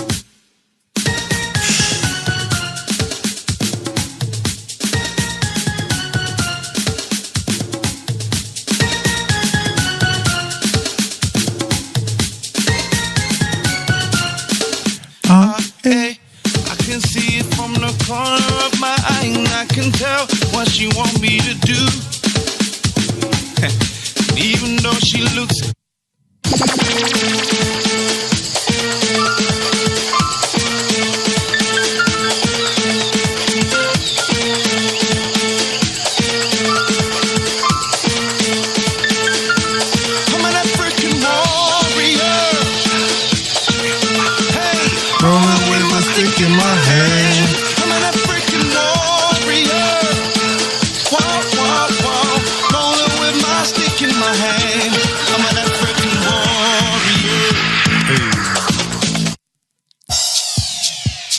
You know what I mean? Yeah.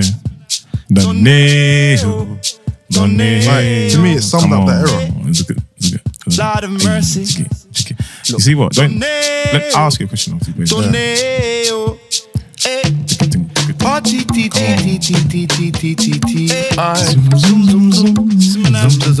Fam, East Central raves, cuz.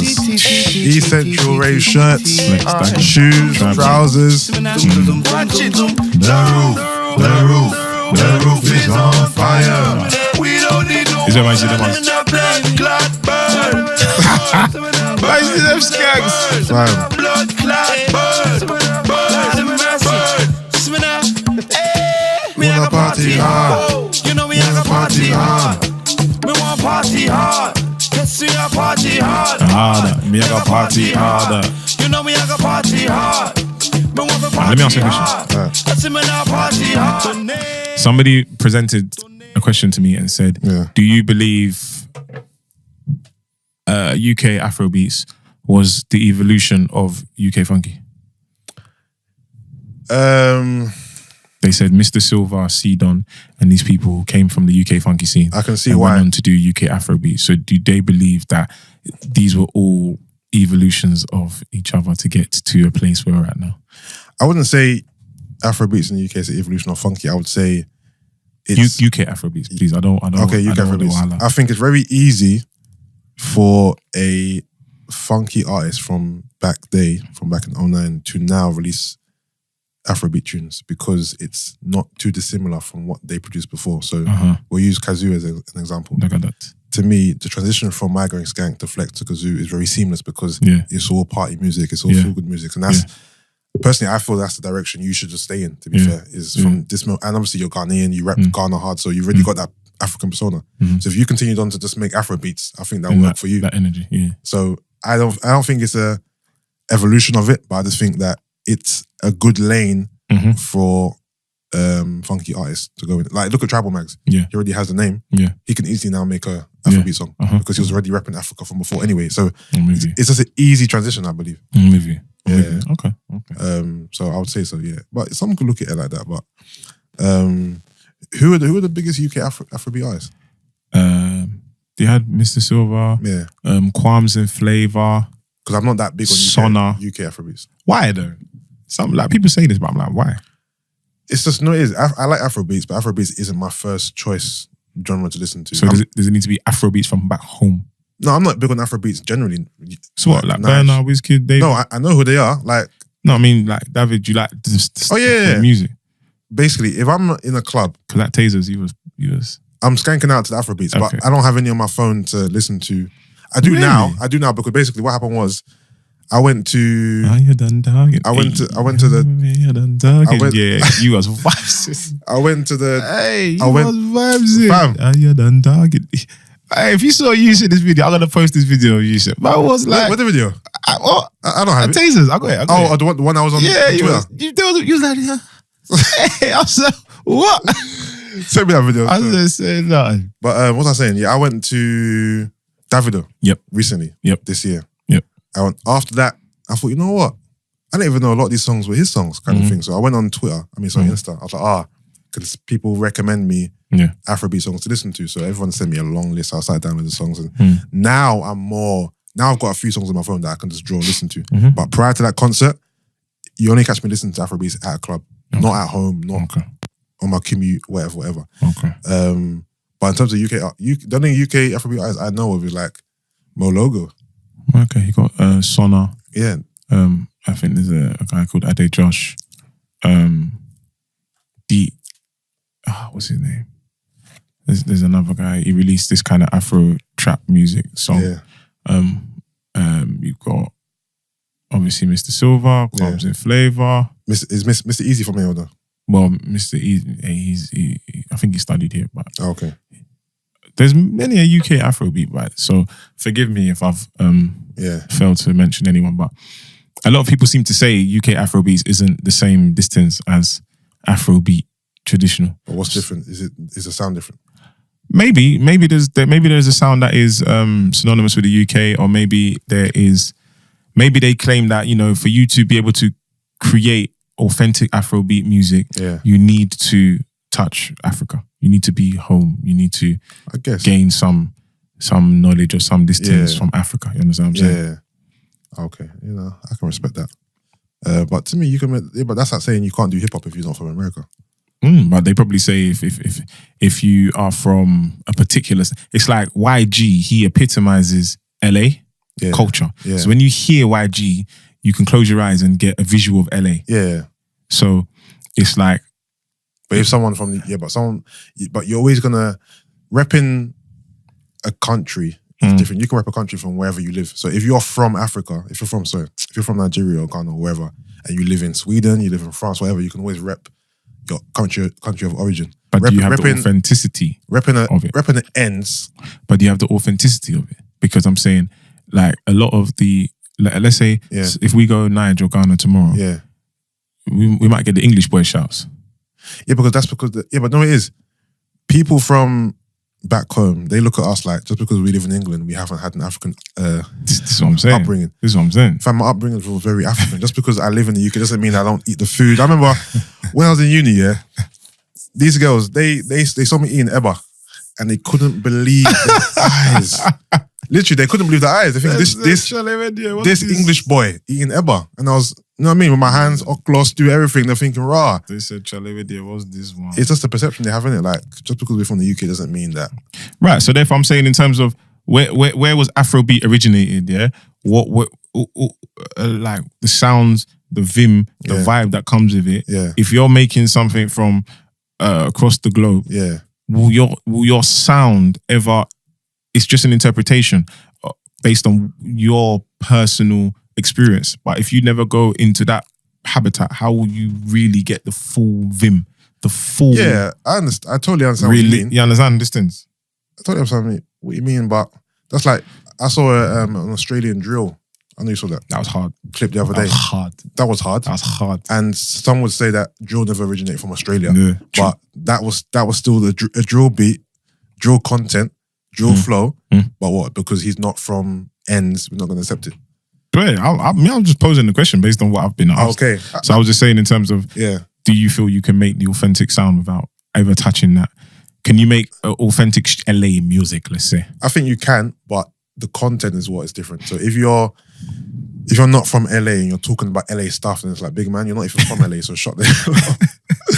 If you're styling yourself like that, if you're dressing like that, but if you've got like a LA sounding beat, then cool, I can accept it. But if you're trying to wrap a whole persona around yourself, then no, that's when I can't really accept it. But if you're from LA and you live in the UK, then you can rep it because that's where you're from, innit? But if you're from Nigeria and you live in the UK, you can make Afro beats because you are of Nigerian descent. Your parents are Nigerian. And a distant. You may speak the language. Zagadat. Man's been to hall parties all Zagadat. Man's eating the solids every day. All right, I feel you. All right, no, that makes sense. It makes sense. You know what I mean?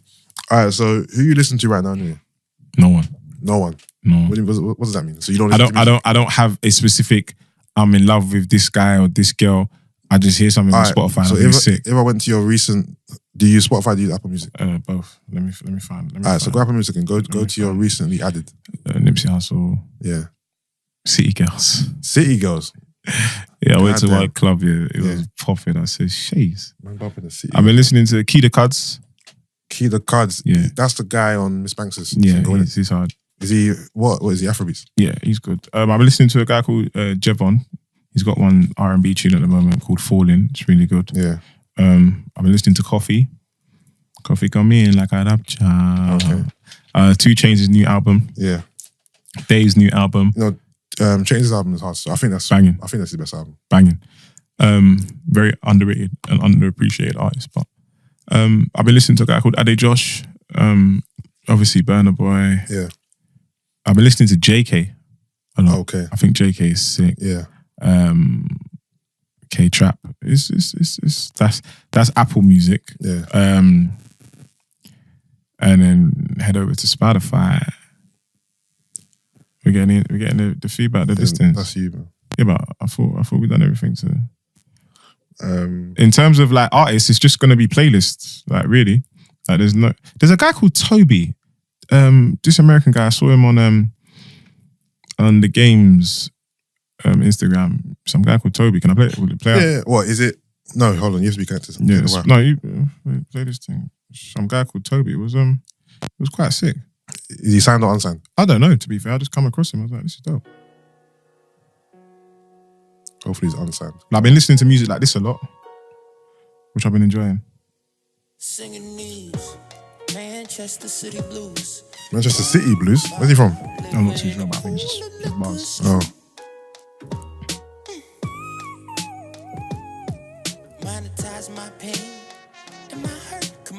This is very different. Yeah, it's just calm. Yeah. Oh, the volume's a bit low on that, bro. Yeah. Oh. It's hard chilling with niggas who only talk about bitches and never about business. Misogynistic to their sisters get involved. Then it's vengeance in the name of feminism, of course. Do you know what I'm saying? Yeah. So I've been in that vibe a lot. Okay. Man's in your barefoot sultry vibe. No, I feel you still.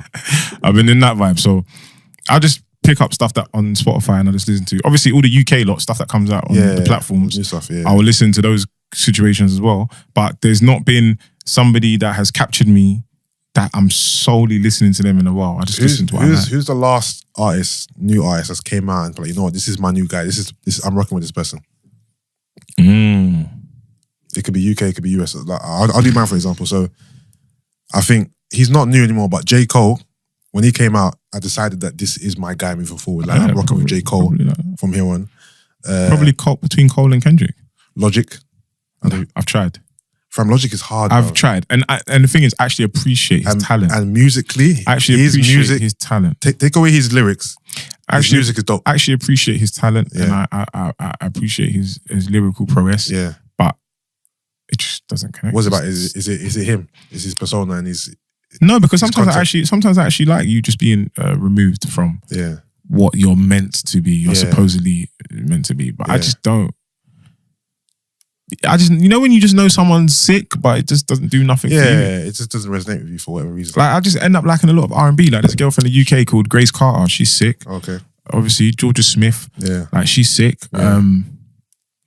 I like, is it Lyle or Loyal Connor? Loyal Connon is a boy. He's dope. There's a guy I'm trying to get into called Slow Tie. Okay. Like, so I just try and, you know who I have been listening to? Who? Jacob Banks. Okay. His new Vim, bad. Okay. Because I must have started hearing it. I was thinking, this is sick, yeah. Then I heard his rhythm on your friend was saying, what's the distance? Power. Okay. In the intro of Power, and Ghost was getting arrested. Yeah. And Jacob Banks was thinking, wow, this is adding bare drama to the thing. Yeah. So I had to go and listen to the song and see. And he's been someone I've been listening to. But in terms of like a new artist that I've been solely riding with, it would just be like, when I heard Cole, I was like, my day. I think Cole and Logic are the last ones and stuff. You know what? This is Cole. They're my new Kung Fu Kenny. Yeah. You know what? I'm a Kendrick fan, but for some reason there's something that doesn't connect with me and Kendrick. I like him a lot, but if someone asked me who your favorite artist right now, Kendrick would be an obvious one to say, but I wouldn't say him for some reason. So who's your favorite? Who's the best artist right now? Best new artist. Just the best artist. Who's the best artist out for you? Who is your best artist? Well, Nas is my favorite rapper, but I'll be talking about the old school. No, new. Like who's currently this generation? Who would you say is your favorite artist? My favorite artist this generation is J. Cole. Okay. Yeah, so I'll pick J. Cole over Drake. I'll pick him over Wale. I'll pick him over Cudi, Kendrick. I'll probably pick Kendrick second. You see the Cudi? Yeah. Do you get it? I get it. Okay. I get it. I liked him from his first album. Maybe I need to study him more because he's another one like Logic. I appreciate his ability, but I've never listened for.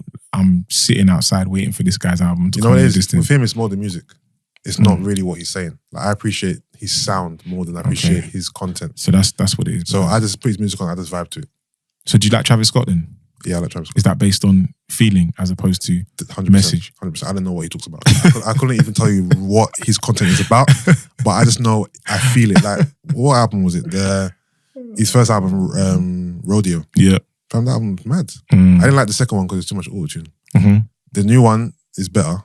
But there's some artists, I just feel their music, not them. I don't know what he... So it talks you on a spiritual vibe. Exactly. I don't know what Travis Scott talks about.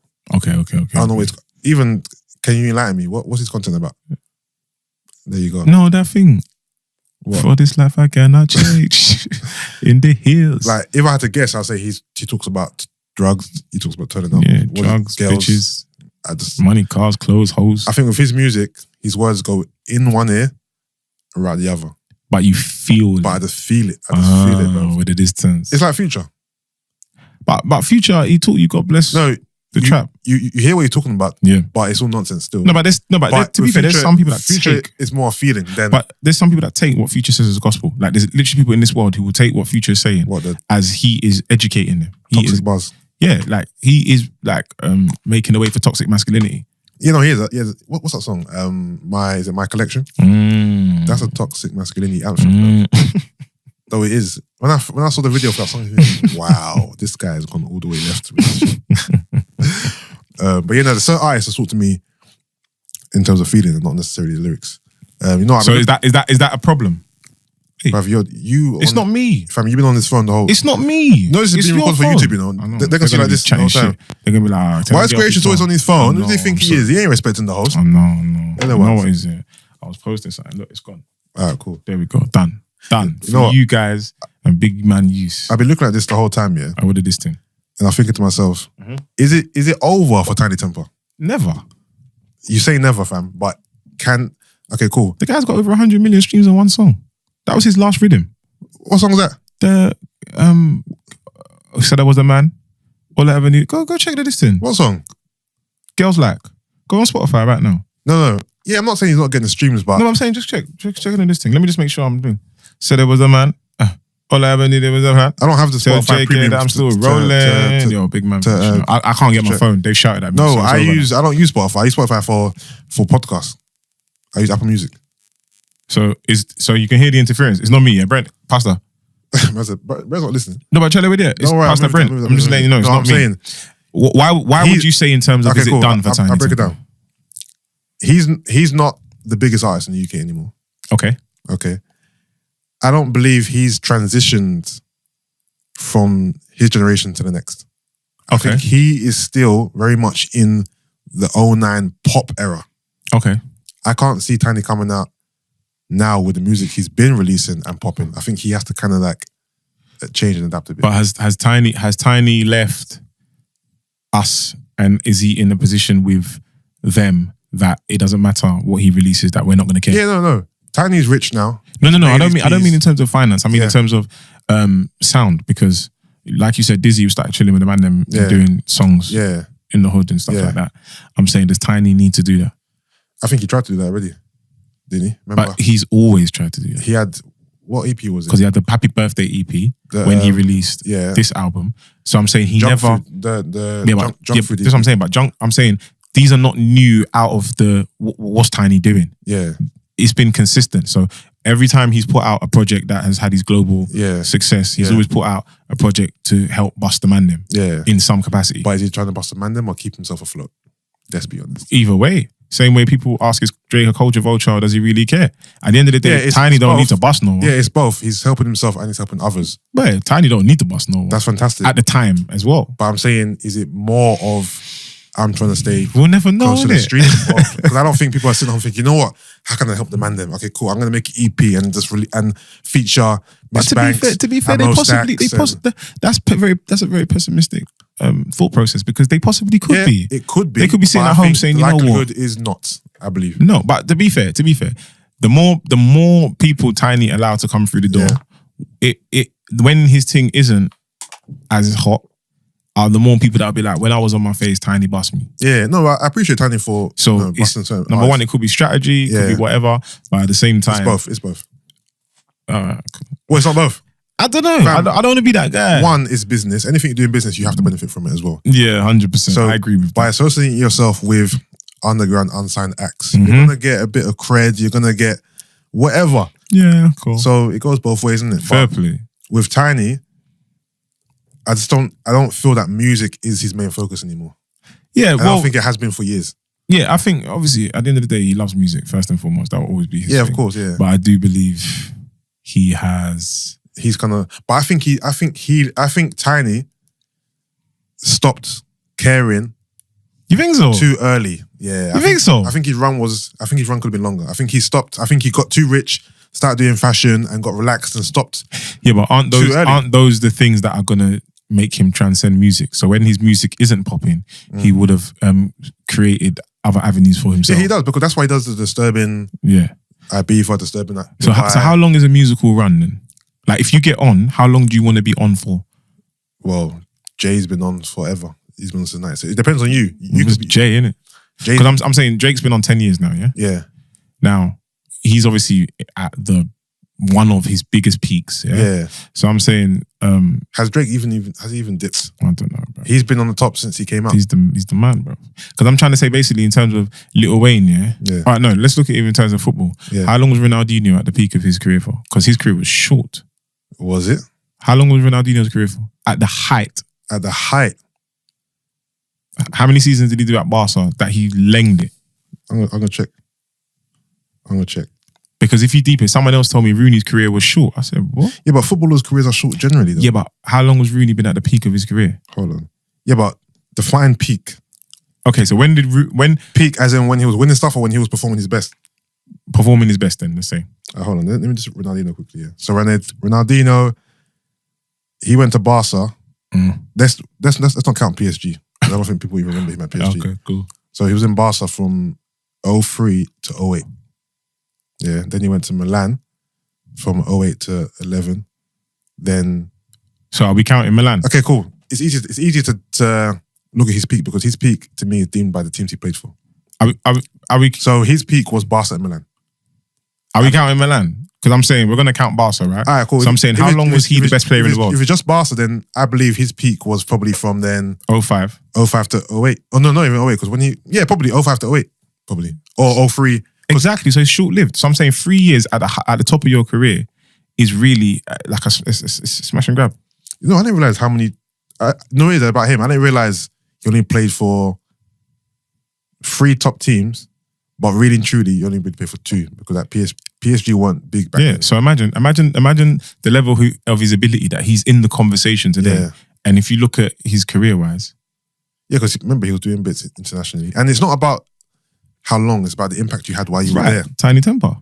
Yeah, no, I'm not disputing that. No, because what I'm trying to say is he's not been there. He wouldn't have, let's say, done music for that long, let's say. I just feel like his impact was a madness. It's mad, but I feel like he ran out of gas too quickly. Did he run out of gas or did he pull off the track? Yeah, he took his foot off the accelerator too early.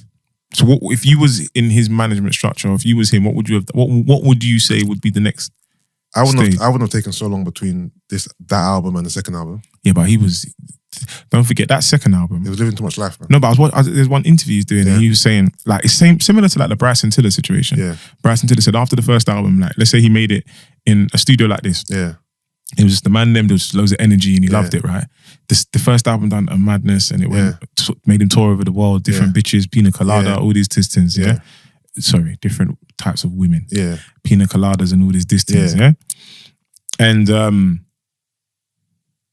now he's done a venture with a big label now. Yeah. Licensing the song and whatnot. And he's in the studio and now all of a sudden, we're no longer in this room, we're in LA. Massive studio, choir, orchestra. The room's bigger. There's more people in the room now. Yeah. And now every minute somebody pops their head through the door. Has he made it yet? Has he made Pass Out 2? Yeah. Has he made Don't Part 2? So the metrics are being measured differently now because they're basing it on the success you've had the last time. So sometimes to get the same vim that you had on the first one, the ingredients are different. So a lot of people get writer's block, and a lot of people's sophomore album struggles. All right, so then why was Dizzee able to kind of transcend and take a better path then? Because he never ducked. He never ducked. Dizzee never started doing. Dizzee didn't record. Boy in the Corner. Then he had Showtime, but Dizzee didn't start doing Showtime in LA. But Showtime came out fairly quickly after that. Yeah, but he didn't do Showtime. He just done the same business. Yeah. So it was all grimy. Yeah. It's only when he started doing like, that album's when that to me. That's when he was in La La Land. You had the Grime Bible, Boy in the Corner. Showtime was more hip hop-ish. Let me ask you this question because Marv stuck it on me one time. Yeah. Boy in the Corner. Yeah. Is it the Grime Bible? I believe so. If it's not that, what is it? Is it a better body of work than Home Sweet Home? We had this argument actually. Because Marv was pepper. He wasn't having it. Wasn't that me, you and Marvin? Yeah. On my pod. Yeah. I think if you're saying what's the Grime Bible, then it's Boy in the Corner. Why? Because I know why, but I'm trying to work out why did that become the one that album superseded the other. Because the album to me is more grime. Like the beats are grime. Kano's album, it's a bit hip hop, it's a bit of grime. Like Brown Eyes is not grime. Night Night. Amazing. Night Night. I'm even going to listen to that in the car. Night Night is not grime. So Grime Bible, Boy in the Corner. Home Sweet Home is a hip hop album, it's a grime album. It's just an urban black album. So it's not the Grime Bible. No way. Okay. No way. I'm with you. So yeah. So do you think people should come with albums straight after the first one? No, I don't mean straight after, but how long's a good time to... Hold on.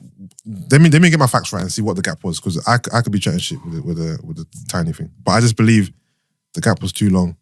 And maybe seeing his discography would actually trigger my actual point here. I think it might have been nearly 2 years. Possibly. All right, cool. So Discography came out in 2010. Demonstration came out in 2013. Obviously, there's an album cycle, so even though Discography came out in 2010, the cycle probably didn't end until 3 years. Until maybe 2011, whatever. But still, 3 years is a long time. Did we need Demonstration? Hold on. I mean, in terms of... Deep this. He's only got 3 albums. What's going on here? Yeah, some people don't make one. Fam, the gap between Demonstration and Youth, No, it's because 4 years. No. You ain't Usher, big man. No, Tiny's, I'm going to lose it, bro. Tiny's only got 3 albums. Wait. Don't forget, they had the blip. So Demonstration, they had to restructure the whole distance. I wouldn't say it flopped. I'm saying it just didn't. Yeah, it just didn't get. It didn't get him where he should have been. Yeah, because obviously, right, he's only got 3 albums. I'm actually shocked. That's not. I thought some people don't have one. I know, but I thought he would have had more because. You think so? who he was at the time, fam. But that's how you know he's that guy, because he's caught up with certain people who've had 8 albums. Yeah, fam. And he's done it in 3. In 3 albums, he's done as much as people who've had. But the only artist in this scene who has more than 10 albums is Wiley. Okay. Because he releases albums like anything. True. Dizzee only has 6 albums. 6, yeah. Or 5 albums. I think Stryder's even got 3. No, Dizzee has 6 albums. Yeah. Stryder's I wouldn't say he put his foot off the pedal. I think Stryder, he just started to tank. Like, he just started to, something happened with him and the music just wasn't resonating anymore. I don't know what. Because from Catch-22 to Third Strike to me was still, it still had some pepper there, but for whatever reason it didn't perform. And then after Third Strike, that was it. What was it? Star in the Hood? The Star in the Hood was the first album. But that was the sickest album. That was one with Stryder Man. Yeah, hard album. And Mainstream Money. And hard album. Catch-22 was when he was the biggest thing in the UK. Jeez. Like, no one could touch Tinchy in 09. Fucking hell. I think he was the highest selling male. Yeah, and then Third Strike had Game Over on it. He was still on his high. Tinchy was still that guy. But then after that album, that's when it was done. So he only had 2 albums. So do you think it's people don't adapt their sound? Or do you think, because what happens? Why is Kanye been able to remain Kanye, It's a number of reasons. I think with Tinchy, I think it's because I think Tinchy lacked... This episode's a bit late, you know. I might come on this again. No, it's still, me again. I think Tinchy lacked personality. We didn't know who he was. We didn't know what he was about. There was a disconnect between who he was and the listeners. Like, who was Tinchy? It was just this guy with the chains and the glasses. We didn't know who he was. So we didn't care that much. I don't know. I think there was a disconnect. I think because he wasn't personable, you didn't know much about him. That was missing for me anyway. Because I was having a conversation with some guys from his camp, and we were discussing why. Hey, you're gonna get people beat up, bro. You said, yeah. Believe that, bro. I was having a convo with some guys from his camp. Okay, let me clarify. Not anyone in Rough Squad. Not anyone in Rough Squad. I said I was having a convo with someone in his camp, and they say why his thing's not popping. No, I was telling them. I was asking questions. Oh, okay. All right, let me clarify because I can clean up. Because the distance. So I was asking this person, what's up with Tinchy's music? Because some of the tracks he's been releasing these days, to me, have been a bit weird. Like Leg Day. Okay. With D-Double, and I didn't get that. There's a few, I was like, what's going on? So they were giving me their interpretation to why they feel his career has gone the direction it's gone in. There wasn't no slander, it was just me being inquisitive. So in terms of, all right, do you think anyone who's reached them heights before can reach it again? Or when it's done, it's done? I think for some artists, it's done. Because in the UK, it's different. Because in the UK, kind of once you're dusted, like once Thanos has clipped the finger, fam, you ain't coming back. I'm not going to lie, Tinchy Stryder is not coming back. He's not coming back because... But he could have a... It's changed. He could have a rhythm that slaps. Fam, it's flow, slaps. It's J Huss now. It's Notes now. It's... So if he makes a rhythm with them? That generation, nah. Because he's going to be the OG now, trying to jump on the young... Nah, it's not happening. So how does a skeptic... And reason being... How does a skeptic... Hold on. The reason being is because he hasn't sustained it. Like, for example, Dizzee... Okay, I'm with you. Has sustained it. So he still has a presence, even though he's not as big as he used to be. But Tinchy... Gone. He vanished. Do you think? Fam. Because I mean, he was putting out singles and he's putting out singles that they won't have no impact. But then what is impact? Because he's going to have his core fan base that are going to be obviously checking for it. It just might not. Because I sometimes struggle to understand, is it because you're not big everywhere now? Because let's say, Fredo, yeah? He was big everywhere at one stage. Yeah. But then there's a point where his momentum's going to slow. Yeah. And he's going to be big to who people care of Fredo. Like that. Does that make sense? Yeah, I'm not saying... So I'm not saying Tinchy hasn't got... in that place, or is he just wounded? This is what I think he is. If Tinchy releases a song today, he's going to have his core fan base, those guys who still love Tinchy Stryder, who still check his Insta every day to see what he's up to, they're going to go and check it. But that's not a lot of people. No, see, you're laughing like I'm partying. No, I know you're not, but it's just honesty is a rare form. Yeah, that's not a lot of people. Let's be honest. If Tinchy releases a song today, unless it's an absolute banger, and the traction's gonna be very small. Like Tinchy can't call up. He's made absolute bangers. So he could have the ability to do Tinchy can't call up Target.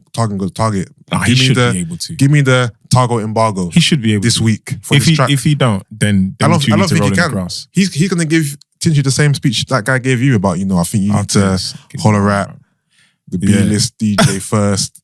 Fam, I'm not even trying to. But to be fair, what's interesting is that same DJ has hollered at me. Fam, it's all about letting them come to you. That same DJ has hollered at me. So for anyone, that gratification, anyone watching this, anyone who feels they've been parred, don't take it to heart too much. Just realize it's business and it's industry. I do believe you should have your black book though. Write some names down in there so you know how to operate when you come back up. But can I just clarify? I love Tinchy. 100%. And I don't want this to come across as like slander, but it's I'm just not. being honest. It's and the thing is, honesty is the best policy. Yeah, and but obviously it's obvious that his career is not where it should be because he's not making music anymore. Well, he is, but his music's not coming out and having the same effect as it had. So do you think everyone has an expiration date? No, because I'm saying, does everyone have the ability to reinvent themselves? That is a question. Not everyone. The thing is, I think in the music game, you've got anomalies. You've got people who follow the general consensus and the general rule of career. Then you got unicorns. Okay. Like Jay-Z, who has lasted from his inception to now, who is still looked upon as one of the best ever, who can release an album today, 20 years plus from when he first came out and still bang. So you got someone like Nas who could do the same thing. Eminem could do the same thing, even though he's clowned right now for little reasons, but he still sells records when he comes out. You got those people are anomalies because they're one of the greats. That's not everyone. Okay, that's not everyone. Because that's meaning. And that's the same thing with the UK scene. Like, but I think Dizzee was and is so big that he can keep making music, and he's always gonna have a nice reception because people. He's just cemented, bruv. This Dizzee Rascal he cemented himself so much that his legacy is just going to live on. I don't think Tinchy cemented his legacy to that degree. So has Tinie? I don't think Tinie has in comparison to Dizzee, no. I think in terms of cementing your legacy, Dizzee is above Tinie. So who's the biggest artist right now? Biggest artist today in the UK? Yeah. Stormzy. Okay. No. It might be Dave. The biggest or the hottest? Well, when you say biggest, what do you mean? Sales. Well, okay, it's cool. If sales, then like it has to be Dave then because he's the only person who's released an album recently, and his album broke a couple records in terms of sales. I don't think it broke Stormzy's record. Did it? No, it was because his record think it was the first. Before his actual accomplishment, it was the first UK artist to boom, boom, boom, boom. Because I thought Stormzy sold 70,000 albums first week. What was Dave? Not that. Okay. I'll get the statistics, but I don't believe it was that. I think he done well. Done really well. But I think Dave and Stormzy are the two biggest. They're leading at the moment. They're leading the pack right now. Then you've got. So do you think? So what more do they have to do in order to cement themselves as UK royalty? Just like can you do less now and get more? I think they have to be consistent. Let's continue to release great bodies of work, build up a nice catalogue, and just keep shelling. Okay, so therefore, if that's the case, is Mbappe world class? He's shown world-class potential. He's shown world-class ability. Some will say he is world-class. Because I'm saying, basically, the reason I say that is because someone from previous time would be a Dizzee, where they'd have to put in a lot more to cement themselves as UK royalty. No, but he done it from the first album. Yeah, but this one... No, here's his point. Wait. So if Dizzee just made Boy in the Corner and fell off the face of the earth, would we still revere him as we do now? Do you still revere Lauryn Hill? Yeah, exactly. Okay, so not. And you know why? Because that project was a classic. Absolutely. If Nas done Illmatic and bounced, done. People are going to still say that's the greatest album because it was just that good. Yeah. So it's true though, because the reason I was saying that is because the reason I said the Mbappe comment is because I'm saying, do people have to do a lot less to be regarded as greats now or make classic bodies of work? So if Stormzy dropped off the face of the earth, would his contribution to the UK music scene be like remembered forever? Does that make sense? Yeah, no, I think it's different category. So if Stormzy dropped off the world today, it'd be like, cool. For this period of time, Stormzy was the biggest thing in the UK. And that's it. But so does he have to do more to cement himself, in your opinion, to be like, because I'm thinking he is like UK royalty right now. He's UK royalty right now, but okay, give me an example. I'll give you an example. If Stormzy doesn't release anything again, in 10 years' time, how are you gonna describe him or remember Stormzy? Me personally? Yeah. because I don't think he's done enough to say, he's one of the greats. Like Stormzy right now isn't one of the greats. So let's use it. Let's use that way. Let's say if we were making a top 10 list. So what of his generation or period? No, period. Of his generation, yeah, cool. But period, no. If Stormzy, put it this way, he's not in the top 10 list right now of all-time greats in the UK. If he releases another 5 albums of the same quality, or maybe 4. Okay, 3. But we had the conversation with Tinie in 2 more albums. Okay, cool. You know, we'll use the UK scope because people in the UK don't release that many albums. So let's use 5. They use 3 albums, let's say, in the UK.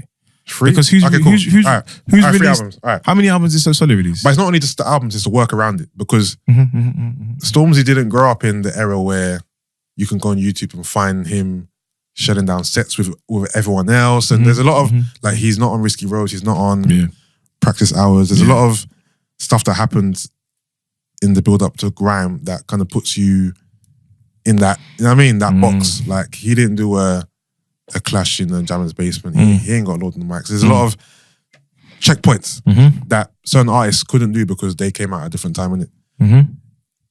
Stormzy, to me, to be an all-time great, has to do more of the same. Okay, so consistency. Yeah, be more consistent. Okay. I'm not saying he hasn't been because he's just I'm saying taking the break. To further his legacy, the next album would have to slap and do the same, if not more, and then another album, and then that would put him in a... Yeah, so would you right now put Stormzy in the top 10 of all time?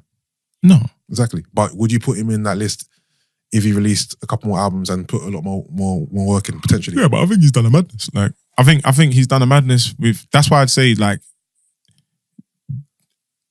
to even have that conversation, he's done a madness. To be fair, I think he's top 10 impact on a wider scale. Okay, yeah, he's an anomaly, man. The way he's just come and slapped on a global scale. Okay, yeah, sick. Yeah. In terms of having an impact with your peers in the scene, not really, maybe. But in terms of having an impact on a wider scale, he's definitely done a lot more in his short career than a lot of artists have done throughout their whole career. Like, he's 100%. Came in through the gate 100%. And just shelled it down. 100%. And to me, it was kind of surprising. Yeah? Yeah, because to me, it kind of came out of nowhere. Okay. And the reception he got, I'm like, there must be something about this guy that everyone just loves because everyone just seems to love him. The people's champ. And I was always looking, because I'm not gonna lie, I was late on Stormzy in terms of I was late loving him.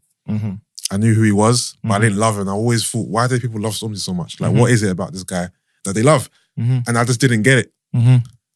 Like, he's good at MCing, but I don't think he's fantastic at MCing. No? I know he's your peer, but I don't think he's fantastic. Like, he's not a top 10 barrers. Stormzy's hard. It's just depending on what you consider as bars. Because somebody would say,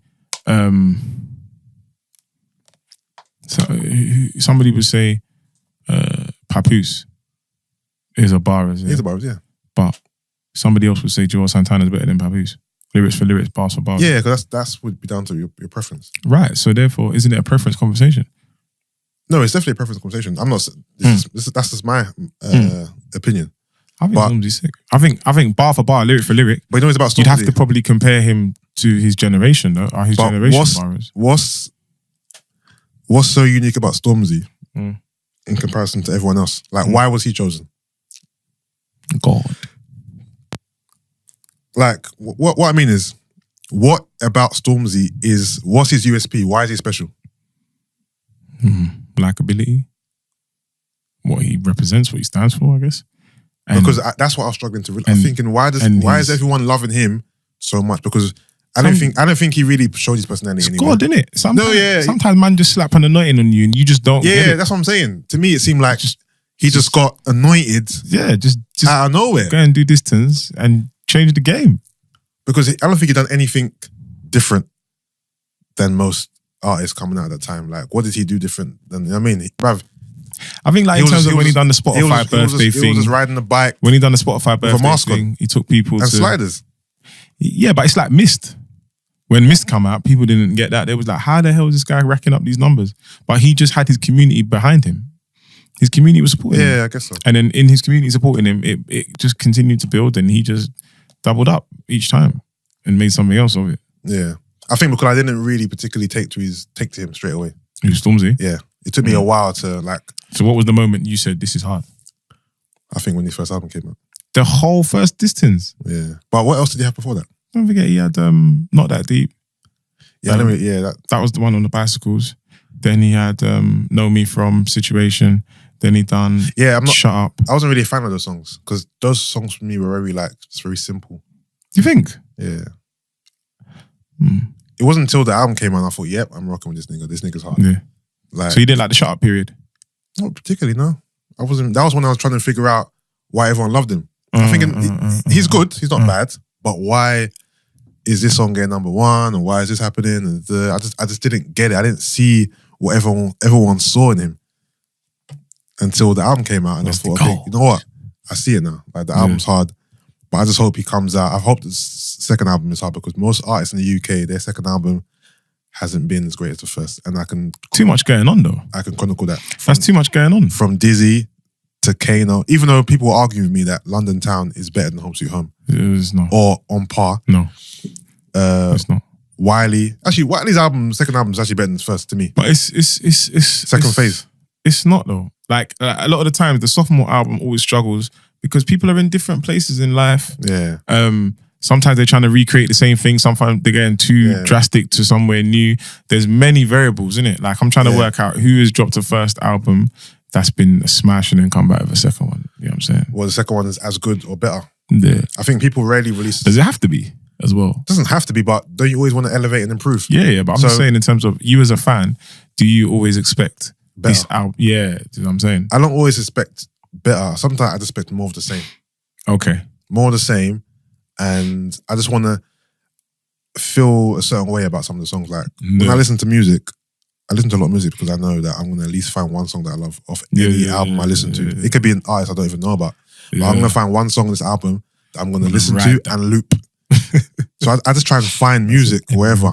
Because when I like a song, I just play it over and over and over again. But I think the Sophomore jinx is real though. I think not only in grime, I think it happens in hip hop as well. Yeah, a lot of people like their Sophomore album. That's why you got to understand the power of people like Kanye West. Because his first album. Funny enough, the Sophomore album is right there, bro. Look at that. Late Registration. Disgusting album. Bro. Disgusting.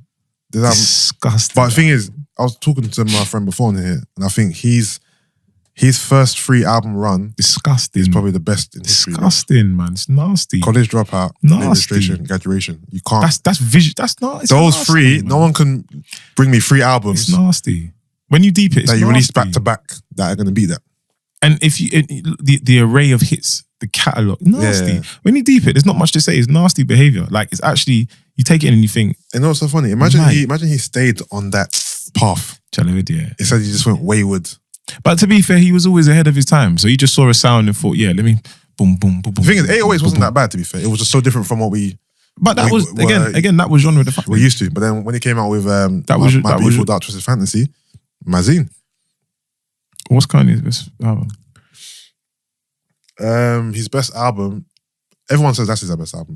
My Beautiful Dark Twisted Fantasy. My personal opinion is. But my personal fave, I keep saying Late Registration, but maybe if I listen to them all again, it might change. I've always said Late Registration. What? I've always said Late Registration. You see, what? No, the album is an absolute madness. What? But when people ask me, I always go back to this album because I just love a lot of songs off it. What we got on this thing? But College Dropout is sick. Graduation is sick. What we got? Wake Up, Mr. West. Heard them say. Like Roses, I love Roses. Touch the Sky, Gold Digger. This is nasty, you know. The song with Drive Slow, My Way Home, Crack Music. The song with Nas. What's the song? Roses, Bring Me Down. Addiction, Diamonds. Dear Mama. Is Dear Mama on that one or the first one? We Major. We Major. Hey Mama. Hey Mama. Oh God, come on. Kanye, you're my hero, bro. I don't know what's going on nowadays, but you're definitely my hero. It makes sense, to be fair. The Sophomore album jinx is real. Yeah. I do believe people put a lot of pressure on themselves. Yeah, I think it's pressure. And I think, you know what it is? I think the jinx only happens if you set a high bar with your first album. Let's give him McDee's a little preview there. Oh yeah, guys, we're on YouTube, innit? If you're wondering like what's going on, we're on YouTube. So you can... I know this thing now because I've been talking about the Uncle Belly, so I thought the McDonald's defeats the purpose. I think if your first album set quite a high bar, that's when the jinx comes in. If your first album wasn't lit, then there's no jinx.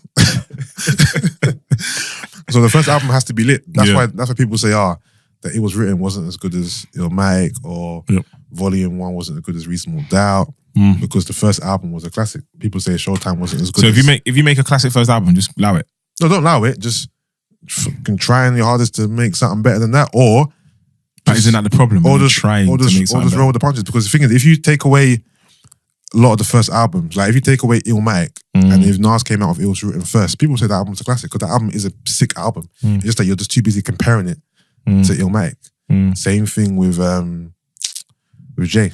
You know what I mean? Same thing with this. If Dizzee came out with this album without releasing Boy in the Corner, no one says this album isn't good. People say the album, they love the album because it's a good album. He said he hates performing it though. What? He said he made it shortly after he came back from Napa when he got stabbed, and he was in a negative mind state, and he doesn't, and the label rushed him to make it. So he doesn't like performing. So is that where they had Respect Me? Yeah, this has got Respect Me on it. It's got a lot of angry songs. I this one. Let me see. Respect Me, Fickle, Showtime, Stand Up Talk, classic. Stand Up Talk was a banger. Grafting, classic. Yeah. Hype Talk, Respect Me, Not Dream. Dreams was I don't even like Dreams. He had rhythms, bruv. He had rhythms. No, he's there. Dizzee, who Ross, and I get kill an empty bar. Dizzee is the man still. Of course, like he's putting dirt, bro. He's the man. And then this album was kind of like a mixture of both. What's this one? This is that the one with will.i.am? No, that's the fifth album. This is Pussy O, Sirens. Remember Blur, when you hear the sirens coming? Because obviously I don't want the YouTube to see this thing. I know that's my sister. Oh, okay. Pussy. Oh, okay. Sirens. Where's the OGs? Oh yeah. This was good. Paranoid. Something My Dick. Flex. Bubbles. Yeah, this was a good vibes. Yeah, good album still. Good vibes. All right. Let's do our song of the week. So it's song of the week. It's like album cut of the week, innit? So it's not necessarily. I can get my phone for this. Yeah, get your phone. So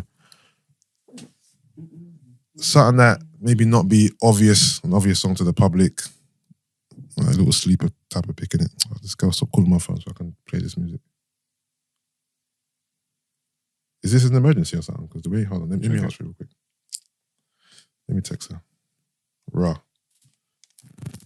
Yo, I'm just recording the podcast now. Hello. I think she knows she's even calling me.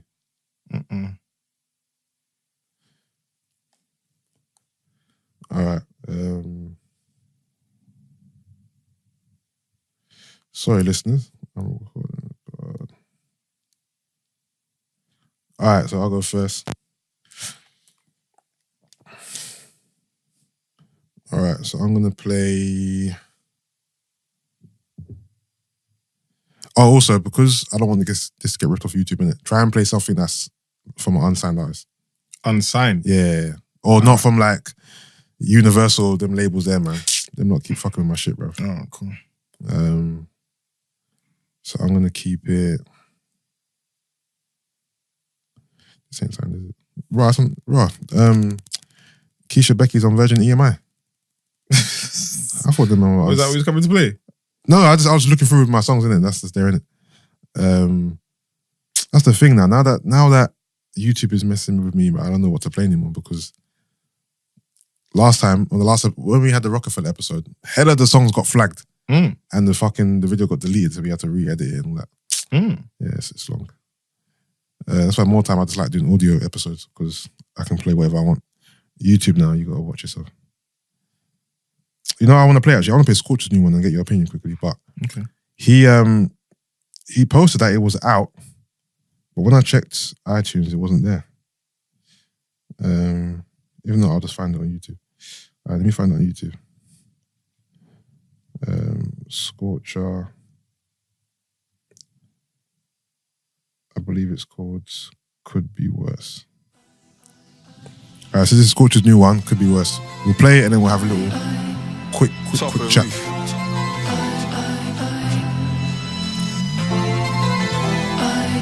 Stop being shit, being.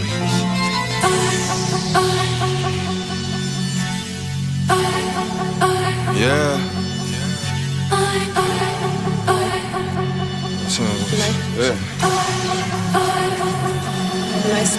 Look, it's peak when I hear a beat that I like. If I'm on a song with 4 brothers and I'm lost, you're gonna hear about 3 man die. 1 second.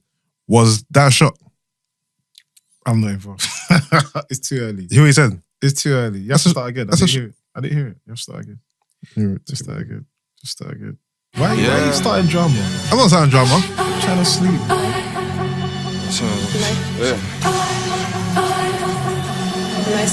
Look, it's peak when I hear a beat that I like. If I'm on a song with 4 brothers and I'm lost, you're gonna hear about 3 man die. No, is that a shot? It depends where you want to take it. If I'm on a song with 4 brothers, you're gonna hear 3 brothers dying. It depends. Who are the 4 brothers, cuz? We know who they are. It depends where you take it. It depends. Like a film man's vibe. Enough men talk big crowd, but don't ride though. No, I've been talking about Scorcher ever since he come out. I've been talking about him every episode. I don't check options. I'm a check man into the doctors, belly in a glove song. Little brother with a fuck's from. I'll touch something in the he ain't Mr. Lick though. Touch something again, check a groove. He's the same Scorcher. Touch something again, make a movie. I'm in a backseat with my tech charging. Pull up with a trap phone on a red carpet. Up back with a man and tell him I'm parking. Real life blood clot bar shit. I got the juice back. Next summer's gonna be a mad one. You might see me with a roof back. God willing, I ain't gotta get a new strap. I don't wanna lick another black youth down. I just got a quote on a new scorpo. 1 pop, 3 bursts on a full auto. Catch you with a city gal in a walk home. Hit you when I call a chest, neck and a jawbone. I'll be with BR. 2 bricks on the CBR. And he funny shit, you be going ER. Alright, so just a quick question. Do you think that Scorcher, obviously Scorcher never reached the heights of a Tinie or a Rich or this or whatever. Yep.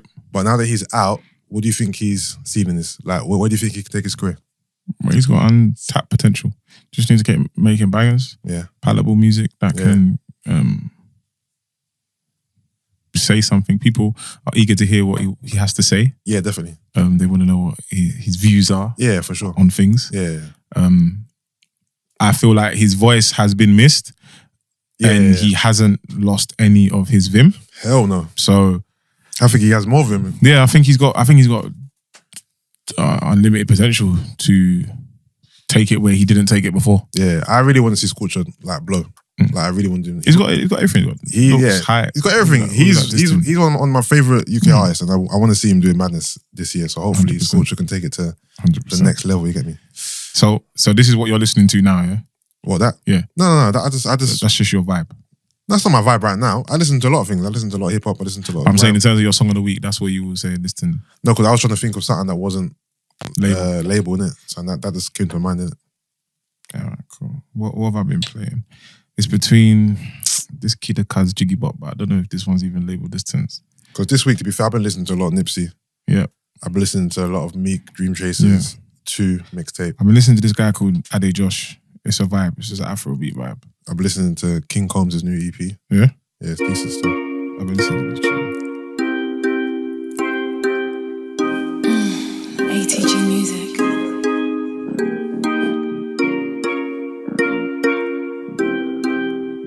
It's a mellow vibe, man. Just vibes, you know?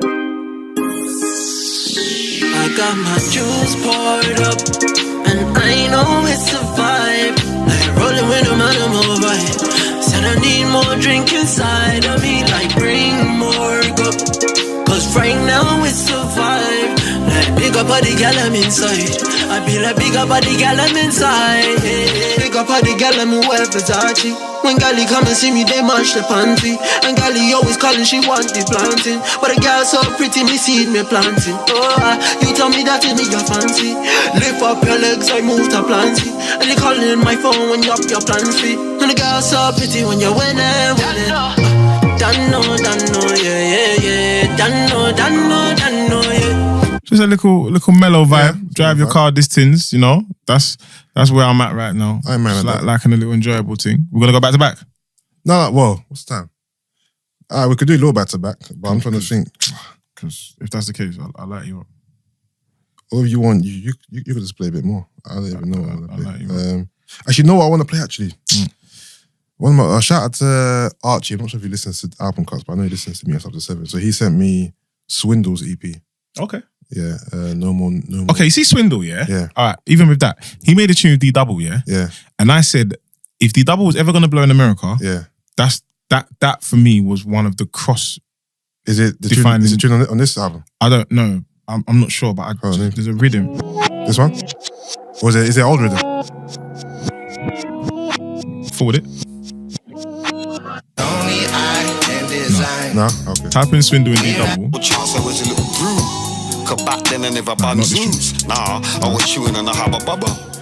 There's a tune that they made and I was like, wow. Okay. It just felt, it felt like grime. Yeah. But then it had like a cool LA. No, this is. I'm trying to think what song was my favourite of the CP. This is one with Get Still. Swindle's been around for years, bro. Like my enemy, she won't come back. East side, all day, the young G's ride. North face, Skank blast, M charge, G5 in that court case. Biscuits, a witness in my district, a man a short a cake. Man, I order weight, then orchestrate on the corner bait, but the prostitutes wait to fornicate. When he watch the news and afford my get, but deep thoughts can result in a torture brain. I'm from the school of hard knocks, you man weren't schooled the same. Don't run the MC, don't walk this way. Too many flows I can alternate. No water break, chapter 1, verse 48. Drill work, real work. Sound like drill work. Glasgow, Stratford, Benton, Ilford, Manor Park, Custom House, Chinatown, East Ham. Sound like drill work. Sound like drill work. So that's sound like drill work featuring Gets. That's Swindle. That's his EP. Normal. It's a decent EP still. Check it out, guys. If you want to hear some UK artists on different type of instrumentals. Play I really like JK's Heartache. Have you got it there? Yeah. I go on. Give that one a quick. We got 4 minutes. We got 5 minutes. 4 minutes, man. We're gonna end it big.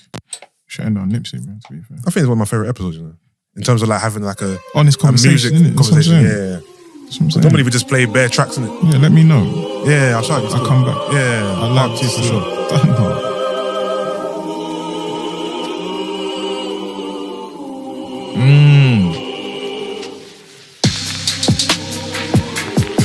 This boy's good, you know. Nah.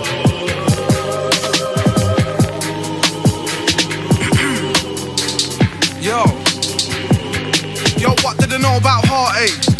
Heartache. How much more can my heart take? How much peak can my bars, mate? I see folk here don't partake. Yo, back then I wanted to be R9, and right now I can buy an R8. Yo, I'm proud to say I spit bars, mate, and fuck them, not I'm doing it for our sake. Who Hussle? Saying dance with my cranked in the bus stop. Still a few fake things and it must stop. Hood's hot, say no that my hood's hot. Should have seen that check that I just got. I remember going arse on drawers blood. Now the tech press shots, not mug shots. And then you'll go Jarnum's tours. There's some bullshit that I can't endorse. Soft inside but your heart. Vibes. Yeah. Channel video, it's been a pleasure. It's been a pleasure, man. Yeah, man. You know what? Let me play this while I do the I'm outro. gonna get this is dedication. I'll play this while we just. Oh, anticipation. I'll just outro the thing. Dedication. A little. Rest in peace, Nip. That's man. Whoa. A little Kazu just you know what I mean in the background. Whoa. You get me? It's been a pleasure, my bro. Thank you for coming on, man. You get me? Man like Gracious It's been a very, very good conversation. It has been. Definitely gonna do a part 2, man. Gee, that's what I'm saying. Make it happen. We will do that, guys. All right, so guys, don't forget to subscribe on YouTube, iTunes, Spotify, SoundCloud, wherever you listen. Continue to support, spread the words. And yeah, man, thanks again for listening, for tuning in. Follow the pod on Instagram, album_cuts. Myself, Big Man Use on all socials. Yes, man. Gracious Kizay on all socials. ACIOUSKISAY on all socials. Walk on. And it's a Kazoo thing right now, you get me? Show me Kazoo.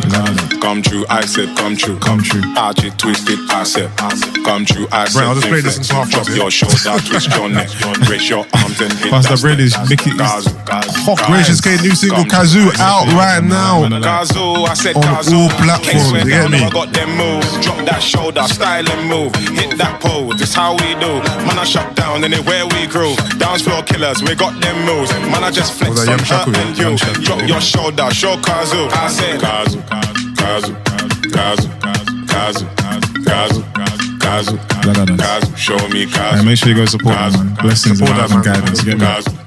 Alright guys, until next time, man. Peace out. Chai.